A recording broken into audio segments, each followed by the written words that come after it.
Minister not to know that you are working in the cabinet and contracts are awarded to the place you worked and your wife is handling it or so. It doesn't pass the smell test, right? At least at the minimum, it doesn't pass the smell test. So these are things that we don't normally address. Our society is sensitive to the issues of conflict of interest. So I'm not surprised that it's happening at the highest level of our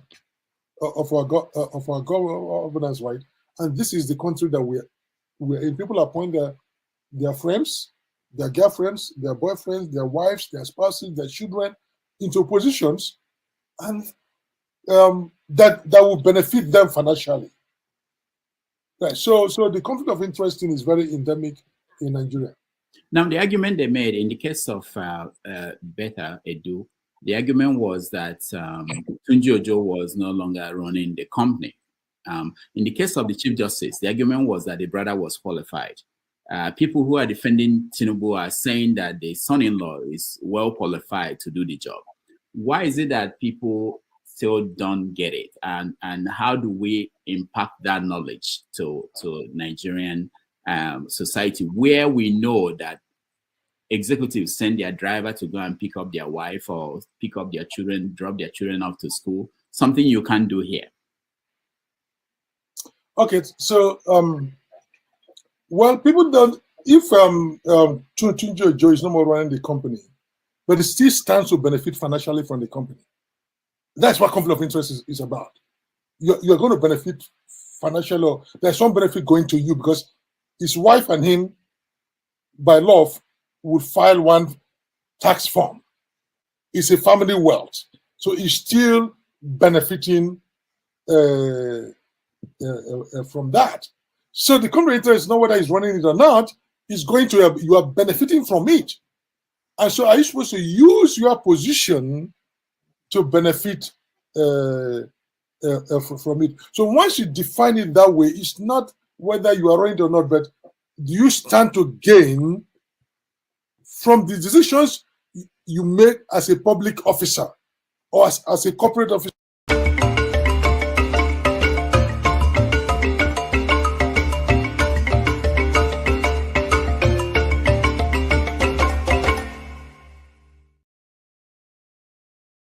So there's an under.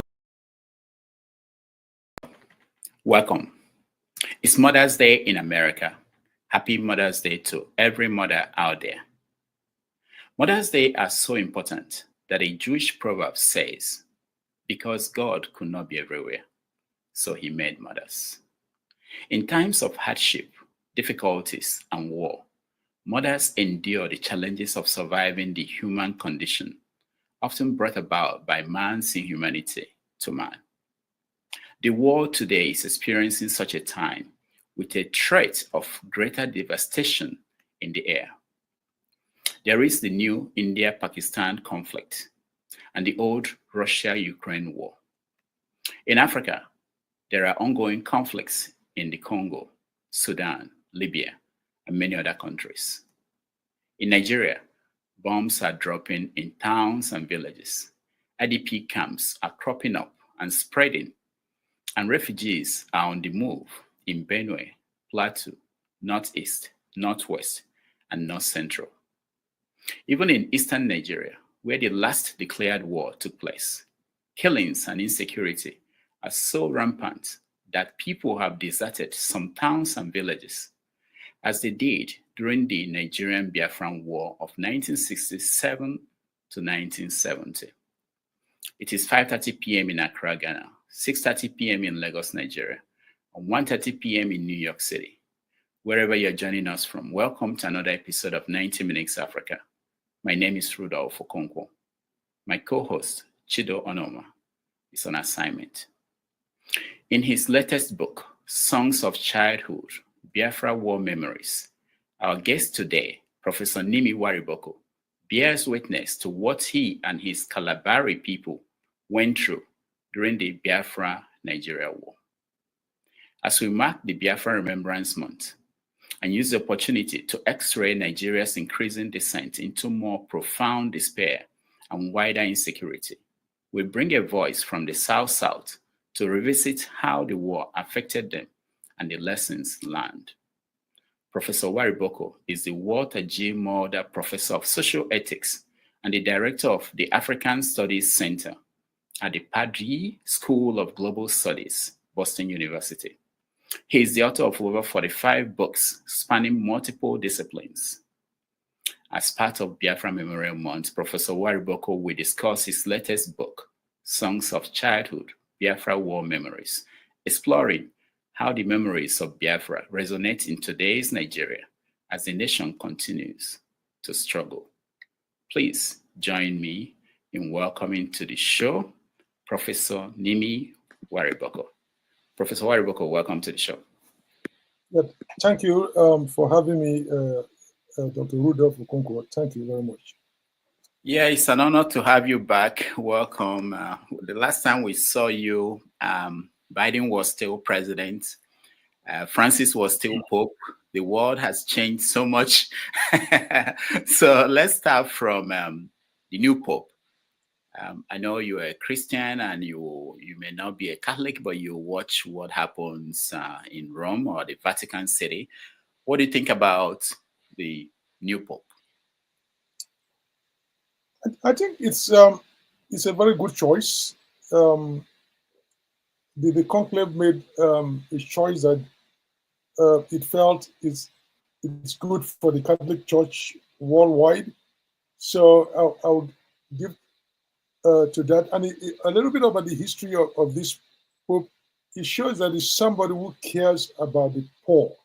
It's somebody who cares about migrants and why they leave their society to go to other countries.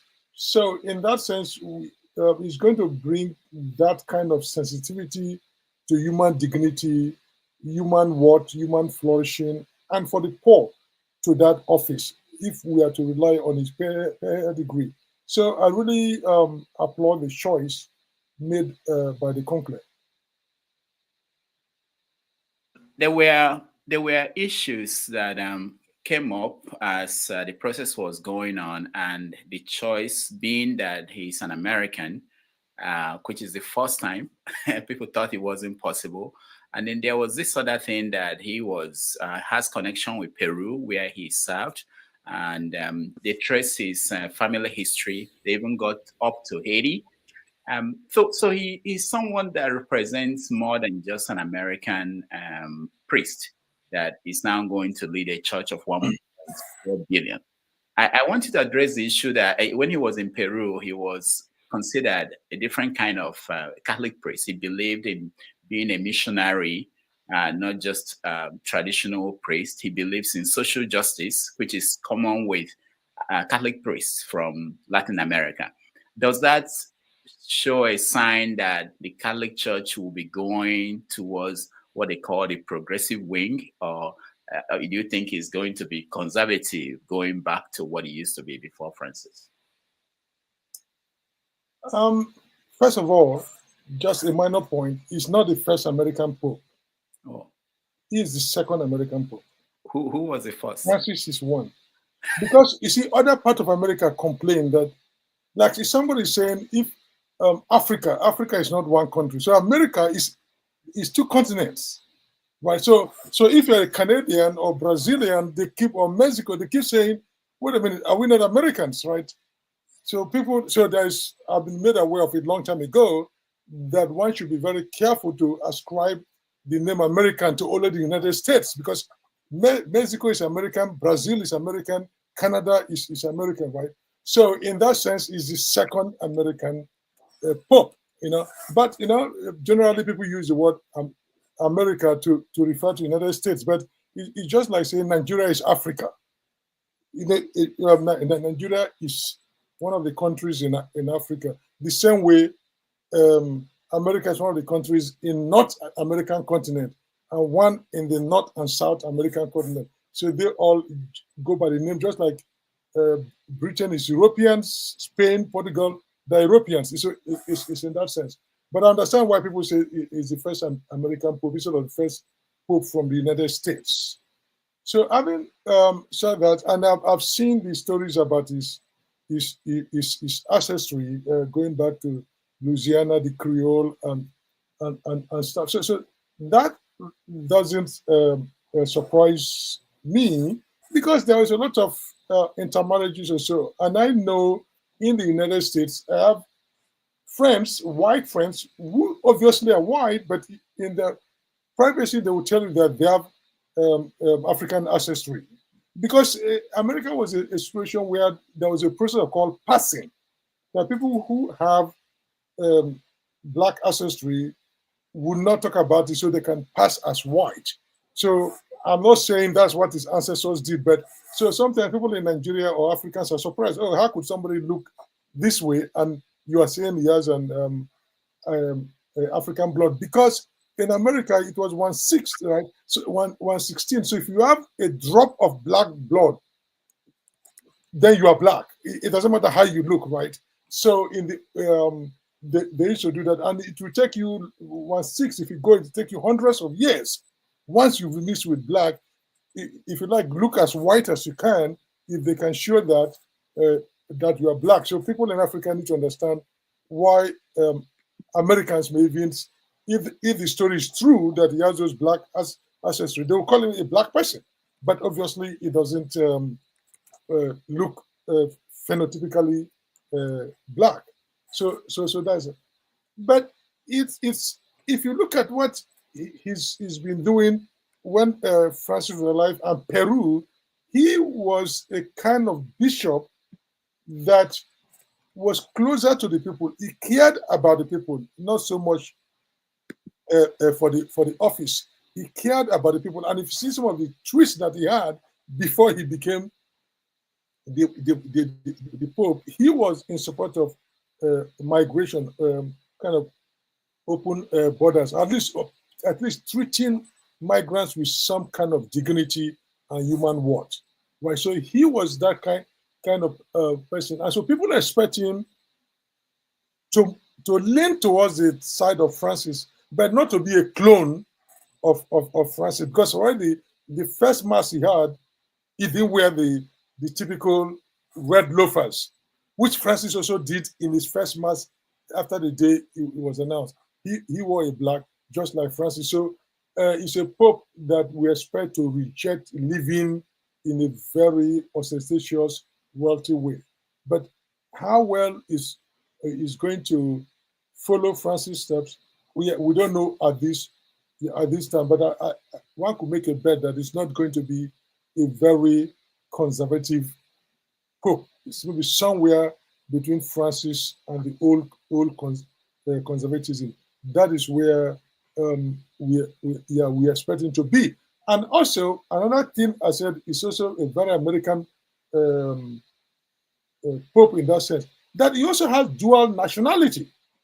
That he took up Peru. So Peru, the Peruvians also have, they can claim him as their pope, right? Just like America is United States of America is claiming him, they can also claim him. Just like today, any Nigerian African that is here becomes successful, well, America will claim the person, and their home country will claim. So there is nothing so unusual about him being called a Peruvian, because he has a Peruvian nationality or so, as much as he's also a member, a citizen of the United States of America.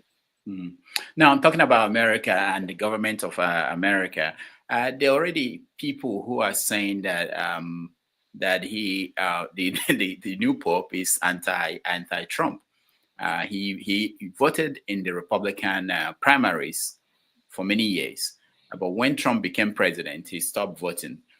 That he's anti-MAGA, he's anti. You mentioned open border. They call it he's pro-open border, and they say things like that. So, how do you think that relationship would be? Do you envisage any kind of conflict, or do you think he will navigate it in a way that will make Trump happy? Now, let me say one thing.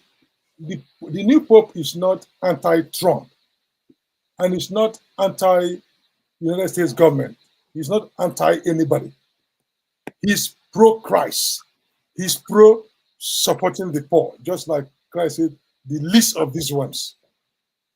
If somebody says because he's following Christ and he's trying to be there for the least of these ones, as he said in his opening speech, he said, I'm with you here as Christian, and also you are your own bishop.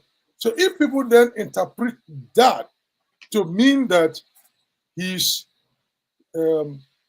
against Trump or anti-MAGA, that is not this. He just living out Christianity in the way he understands it, in the way he interprets Christ.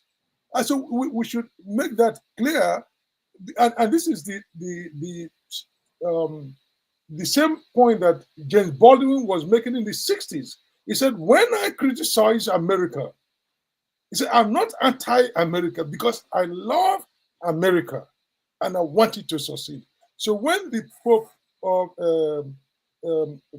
Provost criticized anybody, he's not against that person. He's just standing for the common person, for that love of God that he said in his open speech address, that God loves everybody. So we should, it's not a question of binary, is for this or that, but he's just living out their faith. Sometimes what we ask people to do is to live out their faith in the best way that they understand it.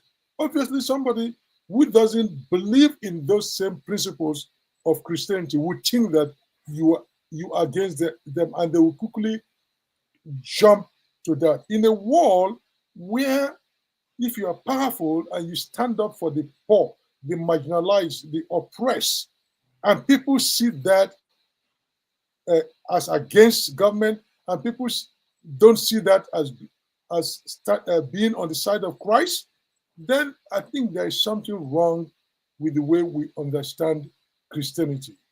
Because Christ emphasized the least of these ones, that we should always have this kind of, as the Catholic Church have argued, a preferential option for the poor, not to be on the side of the oppressors and the powerful and people who run roughshod over the interests of the poor. So in that case, yeah, I resist using the word is anti-MAGA, is anti-Trump, or is anti-Lesbian. It just is pro-Christ, is for Christ, and is with Christ. Let's bring it home.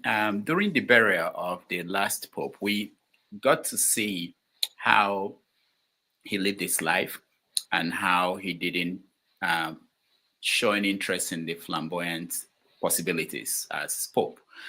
Will you think that church leaders in Nigeria learn something from that? Do they, even what you were talking about now a few minutes ago, about caring about the poor, social justice, do you think that African leaders in the church in Africa, they do that? Unfortunately, no. But that doesn't mean that there is no one that does that. But speaking statistically, by and large, they don't do that. They're interested in accumulating wealth for themselves and their and their family. So they are not deep down interested in helping the poor. They're interested in building big cathedrals or so they're in a very different place. Having said that, that may also be because of the lack of structure that control structures that control these churches. Probably that is why we have that. Remember, before the Catholic Church went to the era of the popes not having children or their priests not having children or wealth, there was also the case of priests embezzling church money and doing all that. So they brought in structures, they brought in laws to control that. But apparently, African Christianity, especially of the Pentecostal type, have not reached that stage of accountability and control. And people still see the church as their personal freedom.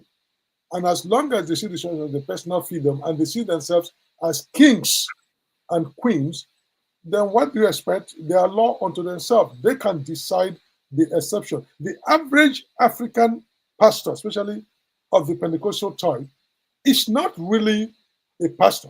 It's not really a bishop. He or she is a sovereign.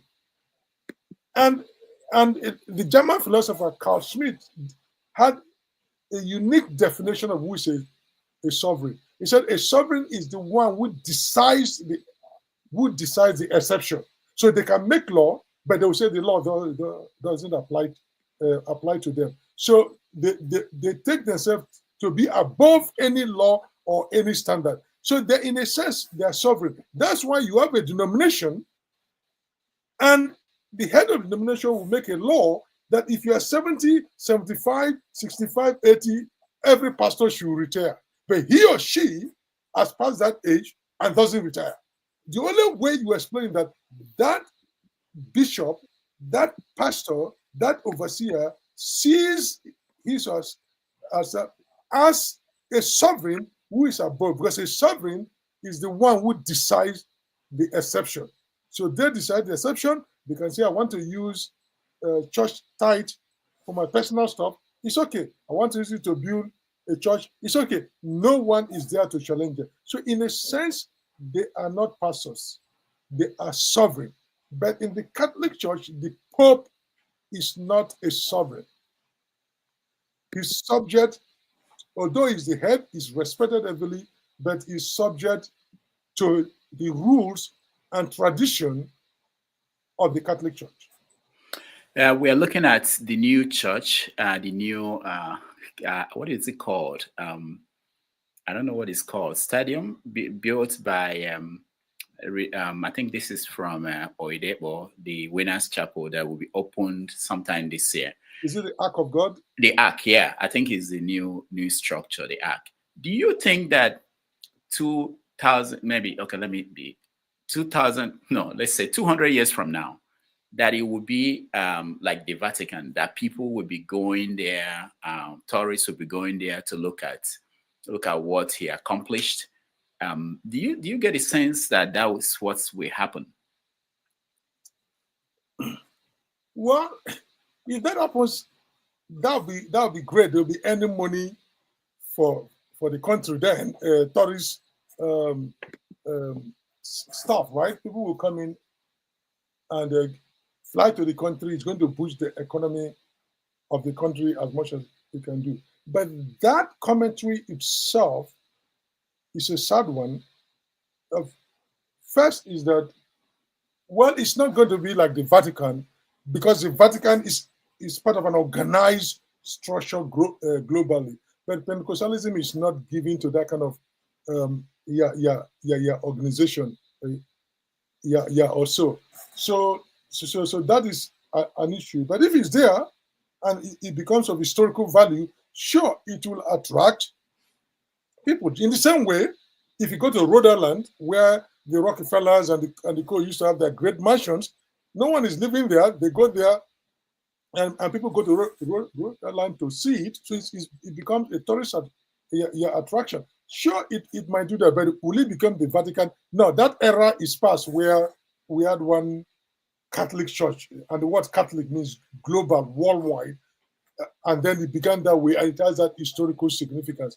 Now it might not become the Vatican, because I don't see Oedekpo Church eventually being organized like the way the Vatican is worldwide. So it's not going to be that. But we should also be careful. We have churches in Europe that got converted into other buildings, right? If the people move away from they might still be Christian, but who knows what comes after Pentecostalism? We've had Catholics, we have the Reformation and other things, right? Coming along the way. So who knows what is going to happen? But the other, I said, it's a sad commentary. The third part of what I'm going to say is this, right? Now, when um, the Vatican was built, the chapel, the St. Peter's Square, right? Basilica. Basilica. It's part of things that provoked Martin Luther to have this, that money that should have been spent for the welfare of the poor was being spent on that building. And they come up with all sorts of schemes to collect money, indulgence or so. And that provoked a revolution, which led to the Protestant movement, right? The question is, once you open the door to say, will you become another Vatican or Basilica? Then the question is, will this also lead to people turning away or division of Hereditary Church or even Pentecostalism? And they will see these kinds of building in the midst of extreme poverty as SS6 or so. Will it also mark some kind of end or a start of a new phase of Christianity, just like the Basilica eventually became one of the reasons behind the start of Reformation? And you can trace all that change from Martin Luther down to Pentecostalism. So that's where we need to be careful. But I mean, I'll add just a fourth one, just for the fun of it, because Pentecostals always believe that Christ is coming soon. Christianity believe that. So what if Christ comes tomorrow? What happens to the building? I mean, so it also shows about how Pentecostalism have lost a sense of the eschatology, because now they are no more focused on Christ coming and what did they need to do to quickly win souls for Christ. They are now playing for the long run. Now you are talking about many years from now. That exactly, if it's going to be a tourist attraction, it also means that Christ has not come. So by that thought alone, it's a postponement or a disbelief in the fact that Christ is coming soon, which was the initial pillars or principle that drove the growth of Pentecostalism. But for the fact that we're not thinking that far, means that we are thinking less of Christ coming soon.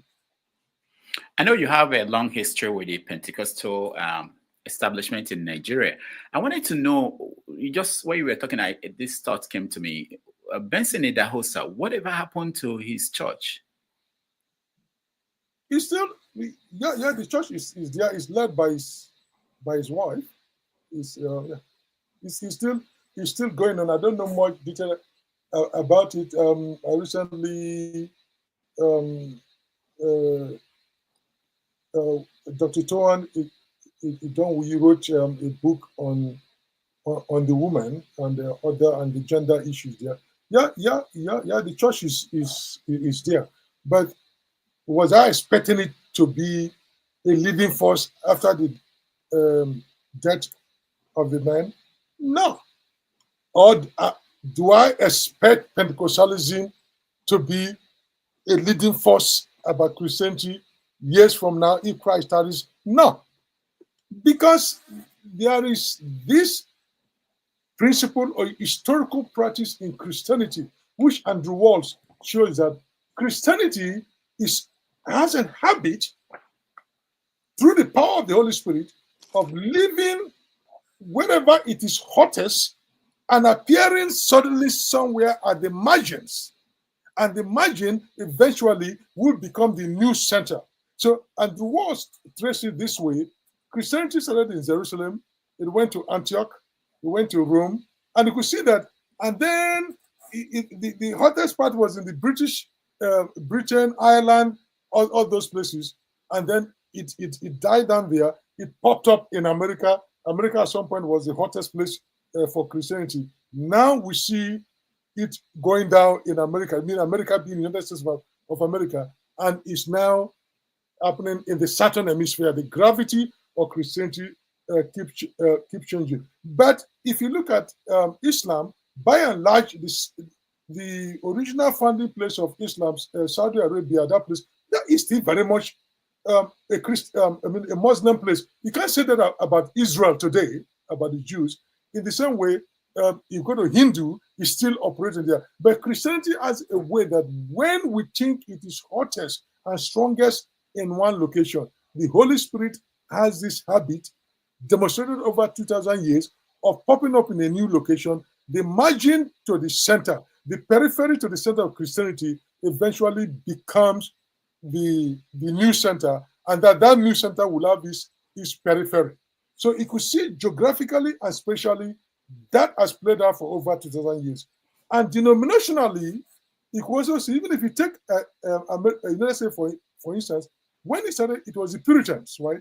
Then from the Puritans, he moved to the what is called the Anglican and the Episcopal, right? This is the church to be. Then eventually it moved to the Methodists, they're the strongest, to the Baptists or so. So even denominationally, you see this trend happening. And we've also seen it in Nigeria. So that's why I believe, and I make the argument in my book, The Pentecostal Principle, that the Pentecostal principle is the capacity to begin, and it has nothing to do with the Pentecostalism as a denomination, but it's to show the movement of history, the way to interpret history, to understand the movement of the Holy Spirit. So I believe that if Christ tarries, there will be a different movement that will not call itself Pentecostalism. Just like there was a different movement called Methodism, there was a different movement called Anglican, there was a movement called the Lutheran Church, there was a movement of the Catholic Church. So the whole point is that, yeah, it will become a relic of history. So even within nation, we see this power of God. So when Adausa was there, he was in the center or part of the center. But now we see people that were there year before, the peripheries. Oyedepo at that time was at the periphery compared to Reverend Dausa, Bishop Dausa. But Oyedepo is there. See, if Oyedepo and Adeboye and all of them see themselves at the center, I'm telling them, by the logic of the Holy Spirit, maybe God is already grooming somebody at the periphery. And if Christ tarries, that person will be the center. But the moment that person begins to feel that he or she is the center and can speak for God or be a sovereign, the power of the Spirit of God will move, because God will always have somebody waiting at the periphery to do God's work. Okay, before we go into politics in Nigeria, I just want you to touch a little bit on hereditary succession in the church, because something happened a few weeks ago where you mentioned that in periphery, where you were talking about Adeboye saying that somebody is too old to continue, and the person retired and he continued, while the person now started a new church. So I want you to, with your insight into what goes on within the Pentecostal environment, looking at Prophet TB Joshua. He died and the wife took over. Dahosa died and the wife took over. And there are many like that. And the churches, when they take over, there's no, in years to come, we see that they are going down in most cases, because the main person, just like you had at Cherubim and Seraphim. But what do you think is the issue with that hereditary, or when they hand it over to their family members, or succession plans that do not work, and what that will mean for these edifices that are being built by these churches if they follow the same pattern? What I mean is, if after the passing of the founder or the leader that made it popular, that the church will keep declining, what happens? Anyway, yeah, thank you for the question. The person you are referring to is Oyedepo, not Adeboye. Oh, okay. Yeah, I think that's what I meant. Yeah, yes. I think. Yeah. Anyway, so the issue is that in most cases, Nigerian bishops or church leaders do not have succession plan. What they have is a family plan, right? A family insurance plan, or an empire plan for their family. So, and anybody who is in those churches and have not realized that should, as Nigerian pidgins say, they should shine their eyes and look at. So, because the churches have not been institutionalized. Like, you see the way the Catholic Church have procedures for doing things, right? it has not been institutionalized in a way that is seen as belonging to the body of Christ, belonging to all members. But these churches and their founders see them as their personal creation. In the same way, so in the same thing we are seeing with corporations. So it's a societal problem in Africa, in Nigeria, where if you are working for a corporation, it's going to be handed over to the son. There is no clear-cut hierarchy of this. So we have not really established managerial hierarchies in a way that there is clear succession, and that what is important for a corporation is the increase in shareholders' value. Right? So if a church does establish hierarchy, and what is important is the mission to win souls for Christ, to do the work of Christ, then it is beyond one family need. But if churches are set up as a family venture, and the founders see it that way, then it's going to be a family business. And as long as the family can hold their things together, they will keep profiting from it. But a time will come, maybe when others will also say, "Why can't I go and start mine?" Because that's what we are seeing in the Hereditary stuff, right? I would like to see the kind of constitution that was drawn up for this new church to say, is there a clear-cut way of passing on the power? Because people will experience one thing, protest against it, and exactly do the same thing. And there is no sense of accountability. And even here, American churches, yeah, they have structures, but there's some form of accountability to the government, because if you misuse public funds because you have a 501c, which is a legal umbrella for non-for-profit organization, then the government will investigate.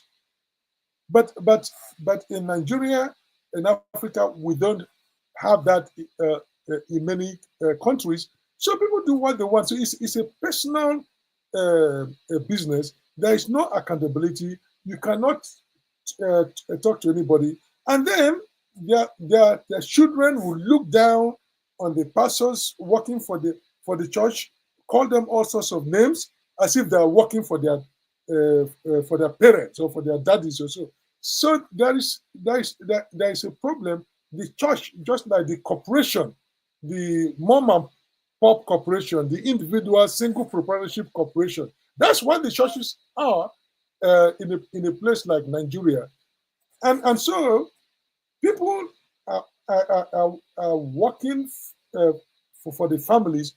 But if the families begin to say, this thing is beyond me, is because of God, then look for the best hand that can run the place, set up the structure. If your son, your daughter emerges as the best, so be it, right? But create a system. The church is not yours. I've had cases, I don't know if it still occurs, like in some churches or house fellowship, you go to house fellowship with the pastor, and then people give money, offering. And a friend of mine told me that she was shocked that after the people are giving the offering and they put the money aside, then the pastor's wife dipped her hand into it and gave money to a person to go and buy bread. Right? But in the United States, you can't do that. You have to have the money, count it, record it, pay it into the bank, and use it accordingly. You can't just dip your hand and give money because, and this is not to feed any member of the church.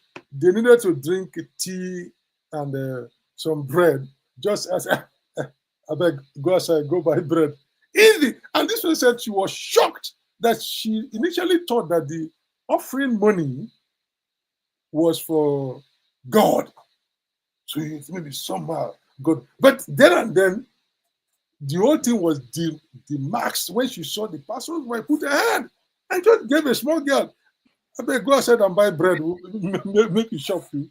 So when people have that kind of laxity, that kind of approach to the things of God, right, eventually people are going to wake up. And so a lot of people go into churches not because they really want to serve God. It's because there is no job, unemployment, right? And that is also something that is a little worrying, right? A good number of our best brains, because there is no job, they are going into churches, right? Now, I'm not saying the best of our children shouldn't go to be the priest. We need the best. But a situation where religion, whether Muslim, whether Islam, Christianity, has become the major source of employment, where you can easily deploy your skills. People who could have benefited the society more, could have benefited Christianity more, could have benefited Islam more, are now being diverted into Christianity. And that is a little worrisome. And I wish that the economy could improve, and then let the best that want to go to Christianity go into Christianity. The best that want to go into religion, go into religion. And the best that can be in the labs, in the sciences, to do that. But as far as the country right now is, people see churches as their personal operation, and there is no accountability. No one could question them, and they do what they want. So many ways you went to this answer and so many questions, but we have to move on to politics. But I wanted to say, I read somewhere that the Redeemed Christian Church of God, there was a year they produced 10,000. They announced that they produced 10,000 pastors, new pastors. Mm-hmm. Do you have an idea how many people become pastors in Redeemed Christian Church every year? The numbers I saw was shocking. Well, that number could be correct. Yeah, if you look at worldwide, yes. I don't have the right number, because generally with many things about Nigerian churches, their statistics are not easily available for us to see their ordaining, their membership, or the money they're collecting. That kind of transparency is not there. But I won't be surprised if they have 10,000, if they ordain 10,000 pastors a year. All right, let's go to politics. We were just talking about the church and the structure, and I was thinking about the political arena, what goes on there. It's operating the same way. The president's son is like a king. He decides what happens and, has excess power more than even the vice president. But how do you evaluate the performance of Bola Tinubu as president of Nigeria? We are getting to the 2-year mark of his presidency. What is your take? Well, one thing I would say, from what I hear from my position here in Boston, people are suffering. There's gnashing of teeth in Nigeria. People are suffering. So all we need to know, I don't care what kind of statistics they will come up or others bring up. The issue is that if you talk to people across the country, they are saying they are suffering, there is hunger. And they're not going to tell you they are better off today than what they were 2 years, 3 years, 4 years, 5 years ago. So that is all we need to know, that suffering, precarity of existence, and poverty have all increased. And that is the way. He may have a plan to say, well, a little suffering, maybe things will get better. He may have that, and he may have that kind of hope that things will get better. But I also know, as an economist, and as John Maynard Keynes said, in the long run, we are all dead. So they may have a plan for long run. But if no one survives the short run, by the time the long run comes around, we're all dead, and it doesn't make. There's no much benefit making plan for my grandchildren to survive while I and my children die. So the question is not that I'm against the long run, but we must begin to reiterate our thinking that there is no long run, either theoretically or practically. In a sense, there is no long run. Of course, you can say, oh, 5 years from now is long run. But the long run in the human life is always a series of short run. What if you have a 5-year plan or a 5-year way to get there? Then you're going to survive the 3 months today, the next 3 months today, the next 3 months, the next 6 months, the next one year, until you get to the 5. You cannot jump from 0 to 5. So if the long run is a series of short runs, as a leader, you need to ask yourself, yes, the long run is there. Maybe year 2030 or 2029 or 2027 is a long run. How will people survive? What is the short run experience of those people? Look, it is running an economy. Sometimes we should look at this as breathing. Just a human breathing, right? The day you are born, and at least from the look of your face, you are over 40 years, you've been breathing, right? I'm also that old. We are breathing. But remember, so somebody could say, 2 of us we've bred for 40, 30, 50, 60 years, we've been breathing. So in the long run, we've been breathing. But remember, our breathing is always a short run. It's a series of short breaths that take us. For the fact that you can breathe for 60 years, if when you are 5 years old, somebody close your nose for 5 minutes, you will not live to see, or at least the person will be brain dead, you will not see your 20th birthday. So it's a series. Yeah, somebody can live for 100 years, but if you look at his or her life through the phenomenon of breathing, it's a series of short breaths. So leadership is sometimes should be akin to that. How do you take the people from A to B, B to C? You don't take people from A to D at once and tell them to believe in D. Yes, D is good. Stage D is good. Stage 4 from 1 is good. But how do you take them gradually? So I'm not saying they're not planning, but I'm saying I'm looking at the short run. And nothing seems to be happening to elevate the human flourishing of the average Nigerian. Let me present to you the government position. They said people should be patient. They said that the economy will have collapsed if not for what they did. What did they do? They devalued the currency by floating it. They removed the subsidy. They said we were at the point where nothing, it was total collapse that we were looking at. How do you analyze that? You were once working at Wall Street. Okay, so for the sake of argument, maybe they looked at services that we don't know, and they were part of the same APC government. They were part of that. Let's say so. So the economy was collapsing, and no person did anything for 8 years under Buhari. Let's even grant them that is correct. How you go about correcting that situation matters, right? So you are in a high sea, and you need to rebuild your ship. If you let it, the ship is going to collapse. Nothing. But you cannot completely dismantle your ship and rebuild it when you are in the middle of the high sea. So what is the skill of rebuilding your ship while you are still driving, while you are still sailing, while you are still going forward?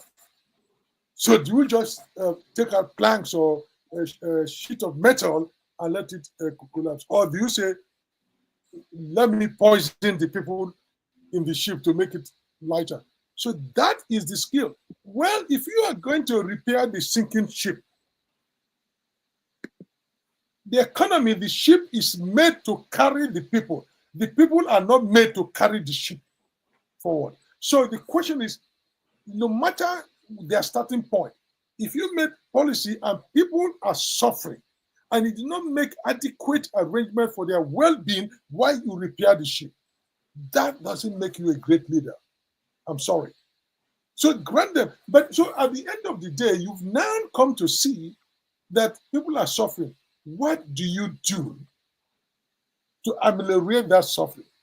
And what kind of personal sacrifices are you making, the officers under you, different parts of the government are making to assure the people that they should have patience? Why is always the issue of patience being preached for the poor man to the average? Why are the rich and the powerful not being asked to be patient with their corruption, patient with the haste with which they are taking money from the central post? Why is it that only the poor or the marginalized are asked to be patient, while the rich and the powerful are living very well? So that is the issue. To come back to what Jesus Christ said, he said, any policy we're making, we should care for the least among us, the less powerful, the marginalized, but that is not what they're doing. So, yeah, let's grant them that they have great economic tickets, but the bottom line is, are Nigerians better off today than what they were 8 years ago, 10 years ago, 3 years ago? But what are they doing to lessen the impact of their policy? That is the quarrel I have with them. If we have economic policies that are not focused on the people itself, on the welfare of the people, and economic policies that we do not care that the long run is a series of short run. Because in the long run, we are all dead. Kim said it. So let us make sure that the people are breathing. It was our president, current president, in his magnificent philosophic mind that said, let the poor breathe. The question is, this one is not question the poor are breathing. Some of them have stopped breathing for a very long time. And no one is telling Mr. President that the poor people are not breathing anymore, means that they are dead. I think somebody needs to tell him that. All right, let me play a video of somebody you know, and after that we will come back and I'll give you a take on what he said. Sometimes a weak king will come and the empire will even go, but then this empire continues to endure. So King Clark has done his best. It's left for us to believe in his own vision for life and his own philosophy. When my good friend Michael Zakome spoke, he talks about the issue of one-party states. And when you listen to the news, read the show, go through the show media, that's one thing that on an occasion like this, probably one need to. Yes, one-party states, countries have managed one-party states. Yes, one-party state may not be an evil after all, because Julius Nyerere of Tanzania used one-party states to stabilize his country in their early days of independence. He felt that his country has, just like Nigeria, too many tribes and tongues, two principal religions, Christianity and Islam. If he allowed multi-parties, some parties will toe the lines of religion, some will toe the lines of tribes, and unity will be difficult. But it was properly planned, it was not by accident. If we must, as a nation, go one party, then it must be designed, it must be planned by experts, and we know what we are going in for. But if we come through the back door by political manipulation, then we're heading to crisis. So I will advise that probably in a country like Nigeria, it's better we allow the system to stay as it is. Yes, the multi-party, but if we, for some reason, we must go one party, then it should not be an accident. It should not be by political manipulation. Because if you read this book, How Democracies Died by two American professors, then you see that some of these are the symptoms of the death of democracies in nations. And Nigeria is a complex country. And I think it's better we manage the situation as it is, that manipulating the system in a way that will suffocate the country to death. I thank God. That was former President Goodluck Jonathan speaking at Edwin Clark's memorial, I believe. What do you make of what he was talking about? He was warning about one-party state, which is a new concern that people have in Nigeria, where everybody is joining the ruling party. Yeah, thank you, and I'm happy to see my old friend, President Goodluck Jonathan. We're in University of Port Harcourt together. He was 3 years ahead of me. He was in year 4, I was in year 1, so I've known him that long. And yeah. So first of all, let me give him credit for boldly speaking out against what many people see as emerging one-party state in Nigeria. So I'll give him credit for that, and I think that it's a wrong move if we are going to have only one party, even though it's not been officially stated, but people are saying with the conversion, transfer of governors or team to the APC, we are moving towards that. So I like the spirit of his criticism that one party state is not good for the country. And I would say, I will also affirm that it's not good for the country.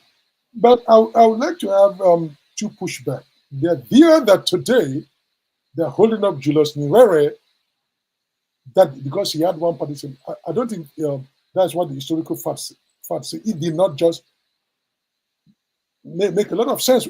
Julius Nyerere did it to show up his own power, and they can do all the narrative they say for the nation or so. No, so let us not go into that. Julius Nyerere is not the model of African leadership in that sense, because if you are really against one party state and you are for pluralism, whether Julius Nyerere did it or Tinubu did it, it is wrong. There's no question of let's properly design it. You cannot properly design your oppression. You cannot properly design your subjugation. I think that thinking is a dangerous thing. So suddenly, if we can call experts to do it, then it will be okay. Then it means fundamentally there is no belief in pluralism. That brings me to this second point. The Nigerian ruling class have never really supported pluralism in the way is being presented. They've never really supported it. Their knee-jerk reaction is always one-party system. Maybe Tinubu is just calling them out, and maybe making it is a great reveal, just like Trump is revealing things about America that's always been American. So Tinubu is revealing that to them, because whether you call it APC, PDP, NPP, or NCNC, or MPN, it's been one ruling class of the elite that have been looting this country, and they just divide themselves into factions. And this cross-carpeting has been going on for a long time, this conversion. So because at the higher level of Nigerian society, at the elite level, they don't care about each other's religion. They don't care about each other's tribe. They care about how they will come together to accumulate wealth. So access to state power is the most important means of production. And that's what they've always done. So at best, we've had one party for the ruling elites, and they can divide themselves into factions, and for the poor and the least, right? So fundamentally, the Nigerian ruling class, since after independence, have never been for pluralism. Because how do you explain the rigging of election? You don't believe in the ability of the people, the plural masses of Nigeria, to vote the right person in. So they rig election. So election rigging is common to them. Manipulating INEC is common to them. Right? So, but until we begin to ask for genuine pluralism, and that genuine pluralism will also go hand in hand with genuine federalism, that people should be given authority. There is no reason why, if believe in pluralism and federalism, that the oil money produced in the South or by the job people is being controlled at the federal level. And it's been that way for over 50, 60 years. So what are we talking about? Pluralism and federalism. Until we come to core. So what we have is intra-elite struggle, saying, okay, one person now wants to take everything together. But pluralism would mean that we pay respect to different groups, classes, religion or so, and we manage the country in that way. And we manage the country in that way that is not dominated by Yoruba, Hausa, or Igbo, but even the minorities are included. People, women are included, men are included. People. So that is the way. So I think that President Goodluck Jonathan is on the right track, but he needs to go further to say, how do we institutionalize pluralism and proper decentralization of power? You can't have pluralism when power is concentrated. The Nigerian presidency is too powerful. Part of pluralism is we should dismantle the nature of that office. The president can do, and as they say in Nigeria, he can do and undo. Right? So that is the issue. If you're going to have a debate, let's have a true debate about the place of pluralism as a principle, fundamental principle of governance in Nigeria, right? It's not a question of let's call experts to design one city-state. I'm sorry. That is against the principle of pluralism if we are going to do it. Now, we're under no circumstances, whether designed by experts or by angels, we are going to agree to say we should have one party state. Who is going to pick the experts that are going to do it? I mean, so Tinubu can pick the experts, and then so if the experts come in with one party state, right? Oh, so the whole country should just agree to it. Why is Nigeria so afraid with dealing with its pluralism one way or the other? We're always trying to suppress pluralism. There are different groups with different ideas, different histories. How do we learn to manage that plurality for our own growth? Because this is a very dangerous tendency. And we also begin to see it in America here, where Trump and his party seems to be bent on having one definition for who an American is, how an American should look, how an American should do. And all these go against the idea of pluralism, the idea of democracy. Have we really has Nigeria really practiced democracy? Is democracy only about voting and the voting that people rig elections? So I don't really have democracy in that sense. So yeah, I like what President Goodluck has said, but I would like to push his ideas further to say, how do we really create a proper democratic, pluralistic, and federalist system in Nigeria for the benefit of every group and every individual in the country? All right. Very good. We are going to take a break. When we come back, we talk about the work you do as a professor and the books that you've written. One of them is the one that really made me to think, which is this one. Where is it? Songs of Childhood, Biafra War Memories. So we are going to discuss that in the context of May, which is the Biafra Memorial Month. So let's take a break. We'll be right back. Thank you.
All right, welcome back, everybody. We are having a wonderful conversation with Professor Nimi Wariboko. He is a professor at Boston University, and he is the author of several books. I counted 45. How many? Do you know how many books you've written? I think that is about right. And then how do you write 45 books? Amazing. Well, it took me. My first book was published in '93, so that is about 32 years ago. So you work out the average. I've been busy. That's why I've not made money like a Nigerian politician. I'm pushing books instead of money. It's amazing. So amongst all the books, this one is the one that blew me away. Songs of Childhood, Biafran War Memories. I'm still haunted by things I read there, and it was last night. You were 6 when the war started. No, when it came to my came to 1968. 68. Okay, when I was born when in it came to 62. okay, The war started. It came to 67. I mean, so yeah, okay, all right. So so this is a book of poetry, but it tells the story of your own experience in the war. We're used to reading books by combatants, people who participated, soldiers, but looking at this war from the perspective of a child, it touched me, and it made me think about children in the Northeast, in the middle belt of Nigeria, in the IDP camps, who probably are going through similar things to what you went through. So we're going to have that conversation. I want you to start by telling us, I saw what you wrote at the end where you were talking about people that encouraged you to write the story. How did you deal with the trauma, which I recognized, of going through that all these years without putting it down? Well, I went through the trauma, and I lived through that trauma every day. Because one thing I remember as a symptom of the trauma, before I went to the war, was in a refugee camp, survived bomb blasts, went without food as a child, see people being tortured, counting dead bodies as they float by the river. Abonma is an island. So before the war, we came back. Before the town was bombed, we went through the war, and we had to leave our town as refugees. And when we come back, I was in stammering. When I came back from the war, I could hardly talk. And so I still remember that the whole house I grew up is still there. I still remember sitting in there looking at this blue sky or something. I just couldn't. And people say, oh, yeah, you know, he doesn't talk. He's a child. And when I started basically to force myself to talk, as if every word wants to come out at the same time, and in their rush, they twist my tongue. So till today, I attribute my stammering, and people will notice I'm talking to you, that I stammer when I speak, and sometimes it's passable, endurable, sometimes it's not. And that is like a living memory of the war I went through. Remember, at that time, there's no way of taking you to therapies or finding out what was wrong. Came back from the war, hey, start school, school or so. It was, we came back, so 68, I was 6. After the war, we came back, the hurriedly opened school in 68, took me to a school, the first few weeks, and the teacher would ask me a question, and I knew the answer. At least I wasn't a dull shot, but I just couldn't answer. And so finally, my mother decided, no, the way to help me, so she brought me to another school where her cousin was the teacher and was a familiar environment. And so that began to help me. And it helped me so much because people forget, when we went in primary school in 1968, you go to school in primary 1 with slate, wooden slate, with chalk. So every day you go. But if you are brilliant, if you are shown to be brilliant, the teacher will promote you from using slate and chalk to using what they call 2B or 2C exercise book with pencil, right? So I quickly achieved that, and the same thing, and people begin to recognize I had something to offer in terms of brain power.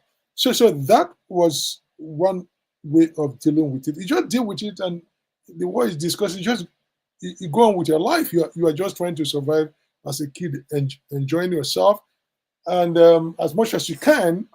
But as I grew older, occasionally one will have those kinds of memories, right? So I remember I was in New York when 9/11 happened, and I wake up in the middle of the night and I would see like planes coming at me. It was the same war situation. And so 9/11 so happened that I lived in New York when 9/11 happened, and I moved away from New York in 2007 for 6 years. You know, till today I've not gone to visit that site. I've not gone back. I was in the city, I just couldn't do it. But I walked on Wall Street, and I know the building, the Twin Tower. Before the Friday before that Tuesday, in the evening, I was giving lectures to Wall Street executive and other people on security analysis or mergers and acquisition. But since then, I was in the city for 6 years after that, and now so many days. I've not still been able to go back to that city because I would dream about like seeing water and everything, and so one dealt with that. But you know, we didn't really have a term for trauma about dealing with this thing. You just say, okay, it's a bad dream. You just go out and you're pursuing how to put a band soup on your table, and you go and ask to pass the next exam and how to survive in America. So he got through that kind of process. But about 10 years ago, I talked to Oke Ndibe and Tony Forel. I said, I would like to do a story on children of the war. Let them tell the story from their perspective, just as kids. Right? So, okay, and even General Effiong, the deputy to Ojukwu, his son agreed. A few people agreed, at least, so, and they began to submit their essays. But we're also looking for women to write, because we didn't want to make it only boys who were there to give us that person. Not what adults told, but what you can remember. And we said it must be at least 6 years old to about 18 or so. That's what we define at childhood. But we couldn't get enough. We got a contract. An American press gave us a contract, but you couldn't execute it. So, but once I got into that project, I began to gradually think about it, keep notes or so. So it took years until finally I was in that point whether do I write it as an essay or poetic fun. Then before somebody said, instead of this debate, why don't you just get a tape and speak as much as you can, and then later come and sort it out. So that's what. So once I began to write, it just took me weeks or months to put that poetry book together, because it's something I've been thinking, rehearsing, or so, and try to write it as I remember this as a 6-year-old, not putting today's spin on it, but how did I feel? And so even making myself to go to that stage was also a dangerous thing, right? Because if you have notes that you can go back, but trying to put yourself, say, how did you feel? What was it's like you have to regress to that point to be able to get. So I don't know how well I succeeded in getting into my 6-year-old body and brain to process that so that it will come out the way a child will see, the kind of questions that we ask, the kind of. So it was a very difficult exercise trying to go back to that stage with all the, because sometimes you don't know whether you will explode from it or are you invoking the demons or so. Do you still see the dead bodies that are floating on the river and the bomb blast where you survive, and the fact that the second time another day the plane came close, and people who have been in Biafra would tell you that the Nigerian planes that came, see, we were a minority, so we are bombed by both sides because they are trying to flush out Biafran troops, right? And the Biafran troops didn't really think that the Ijaws in that part, we are completely loyal. So we attacked the Nigeria, and the plane will fly so low. That's why they came. They will fly so low. One time they want to bomb my house, and the house, when the plane is coming, the house will begin to shake. And so he ran out, and I looked. The guy was there, and the guy looked at me, and we exchanged wink. CCO, I can't forget that. He was putting. Now I know that. I thought headphone. Then I've not seen anybody in my show putting that kind of something on the. Then we looked up, and the guy looked at me, left. 2 houses later, bombed the house, and I know the little girl that died, and I knew her mom. Right. So those experiences do come back, but the abiding mark of the war on me is this issue of stammering. It used to be very bad when I was in primary school. So now people say, I've have improved a lot. So that is like, as St. Paul says, I bear upon my body the mark of the Lord Jesus Christ. Let no one trouble me. I bear upon my tongue, and indeed the whole of my being, the mark of the Nigerian Civil War. Let no one think about starting another war. Wow. I read that poem, Mercenary, War Pilot, and a Boy, where you winked at the pilots, and you were saying that it was like a hawk coming down to pick up chicks on the ground. Mhm. And then as kids, we were making models of fighter jets. So many heartbreaking stories. There was a teacher that was arrested, the teacher at one refugee camp that was picked up because he was a thief. What really happened there? What did he steal? Okay, so actually that was in Abonima. That's before we had this sack on June 21st, and we are moved out. So we are going because in the midst of the war, and there was something also remarkable, right? In the midst of the war, the Nigerian government on both sides tried to keep some semblance of school going on, which is not, we can't even do anything, right? So we had Iyemoni's church is still there. So we had parents would take their little children before they go into South Primary 1. We are there, and like we are learning to read and write, because most of us, our parents couldn't read, and we are there. So I still remember the guy was teaching us. One day we were in the school. This teacher didn't show up, but soon we begin to hear noise outside the church building. Means that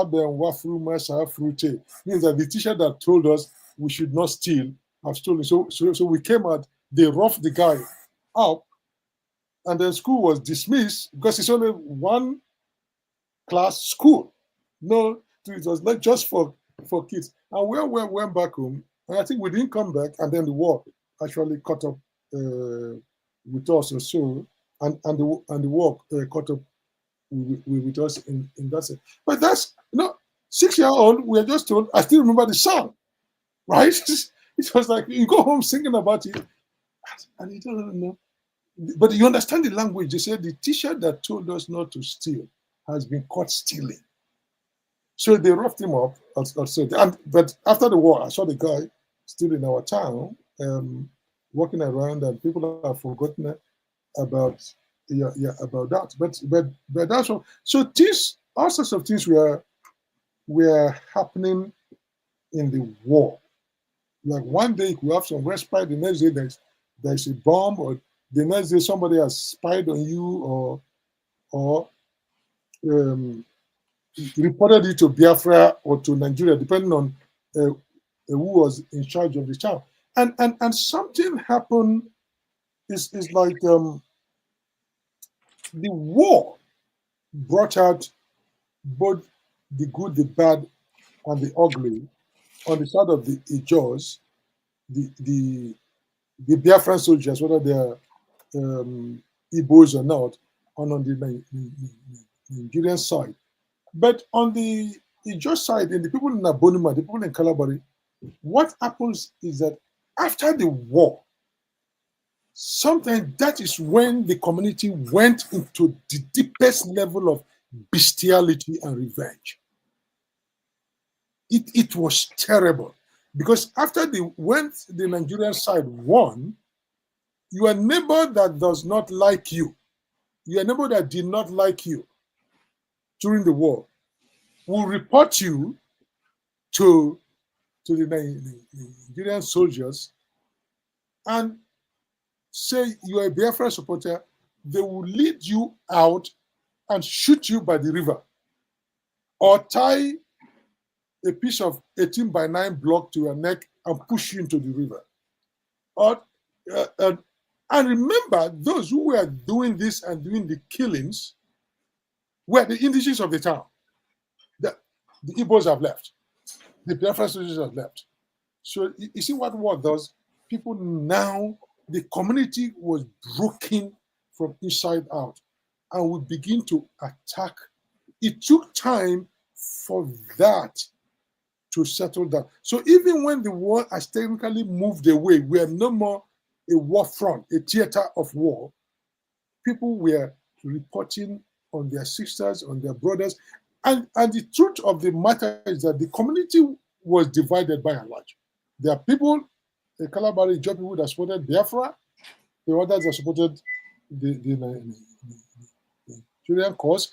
Maybe people will say there are more people that supported the Nigerian cause than the Biafra. But the town was very, sometimes your mother will support one, your auntie or your uncle. So, but it depends on which side win. And during the war, when Biafran soldiers were in command in Calabari towns, you find a situation where somebody will also report you to the Biafran soldiers that you are a saboteur. That was the name that was used. He didn't support the Biafran. And the soldiers will punish you, torture you, or even kill you. So you see this kind. That's why I say war is bad, because you see the worst of both sides and the good of both sides. So people went through that, but probably today people will tell the story as if the town was all pure Nigerians, or other town was all pure Biafra. It was not. Families were mixed. Like one of the poems, the guy that came and woke us up at 5 o'clock to take us to spearhead the deal to move all of us out of our town into Igbo land, that we are going to lose our town. The guy that came to our house to take us was not an Igbo man. Was my mother's second cousin. so we still, but in the book I decided not to use his name. I use Furo. Furo in a job means from the same womb. So it's just a relation instead of using his name, because I didn't want to put any historical burden on his children, right? If they don't know the story, but the older ones know. But you see that kind of situation. So it was brother against brother, and it was a terrible thing to be. And as a child, you see this. But of course, as children, you have to play. So what? So because that was the first time I was seeing a plane in my life at the age of 6, right? Because hey, you live in Abonima, the airstrip was in Port Harcourt. Many people at that time probably have not seen plane, already. So so what do you do? You've seen photographs of plane in your school textbooks or that. So during the war, so after the first plane landed, some of the children have seen plane. So what do? We got clay and mold it. Then we also make images, or we have plastic images of Ojukwu. I still remember very bearded stuff. And then we as children would take sides, just like in soccer, we take one side, the other side, and then we play. But because I came from the part of the town where my immediate family and my friends there were supporters of the federal troops living under Biafra occupation.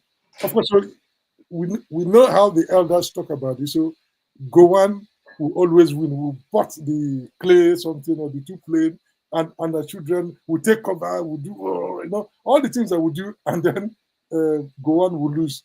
If you go and play with another part of the town with different kids, they will play, and Ojukwu will win.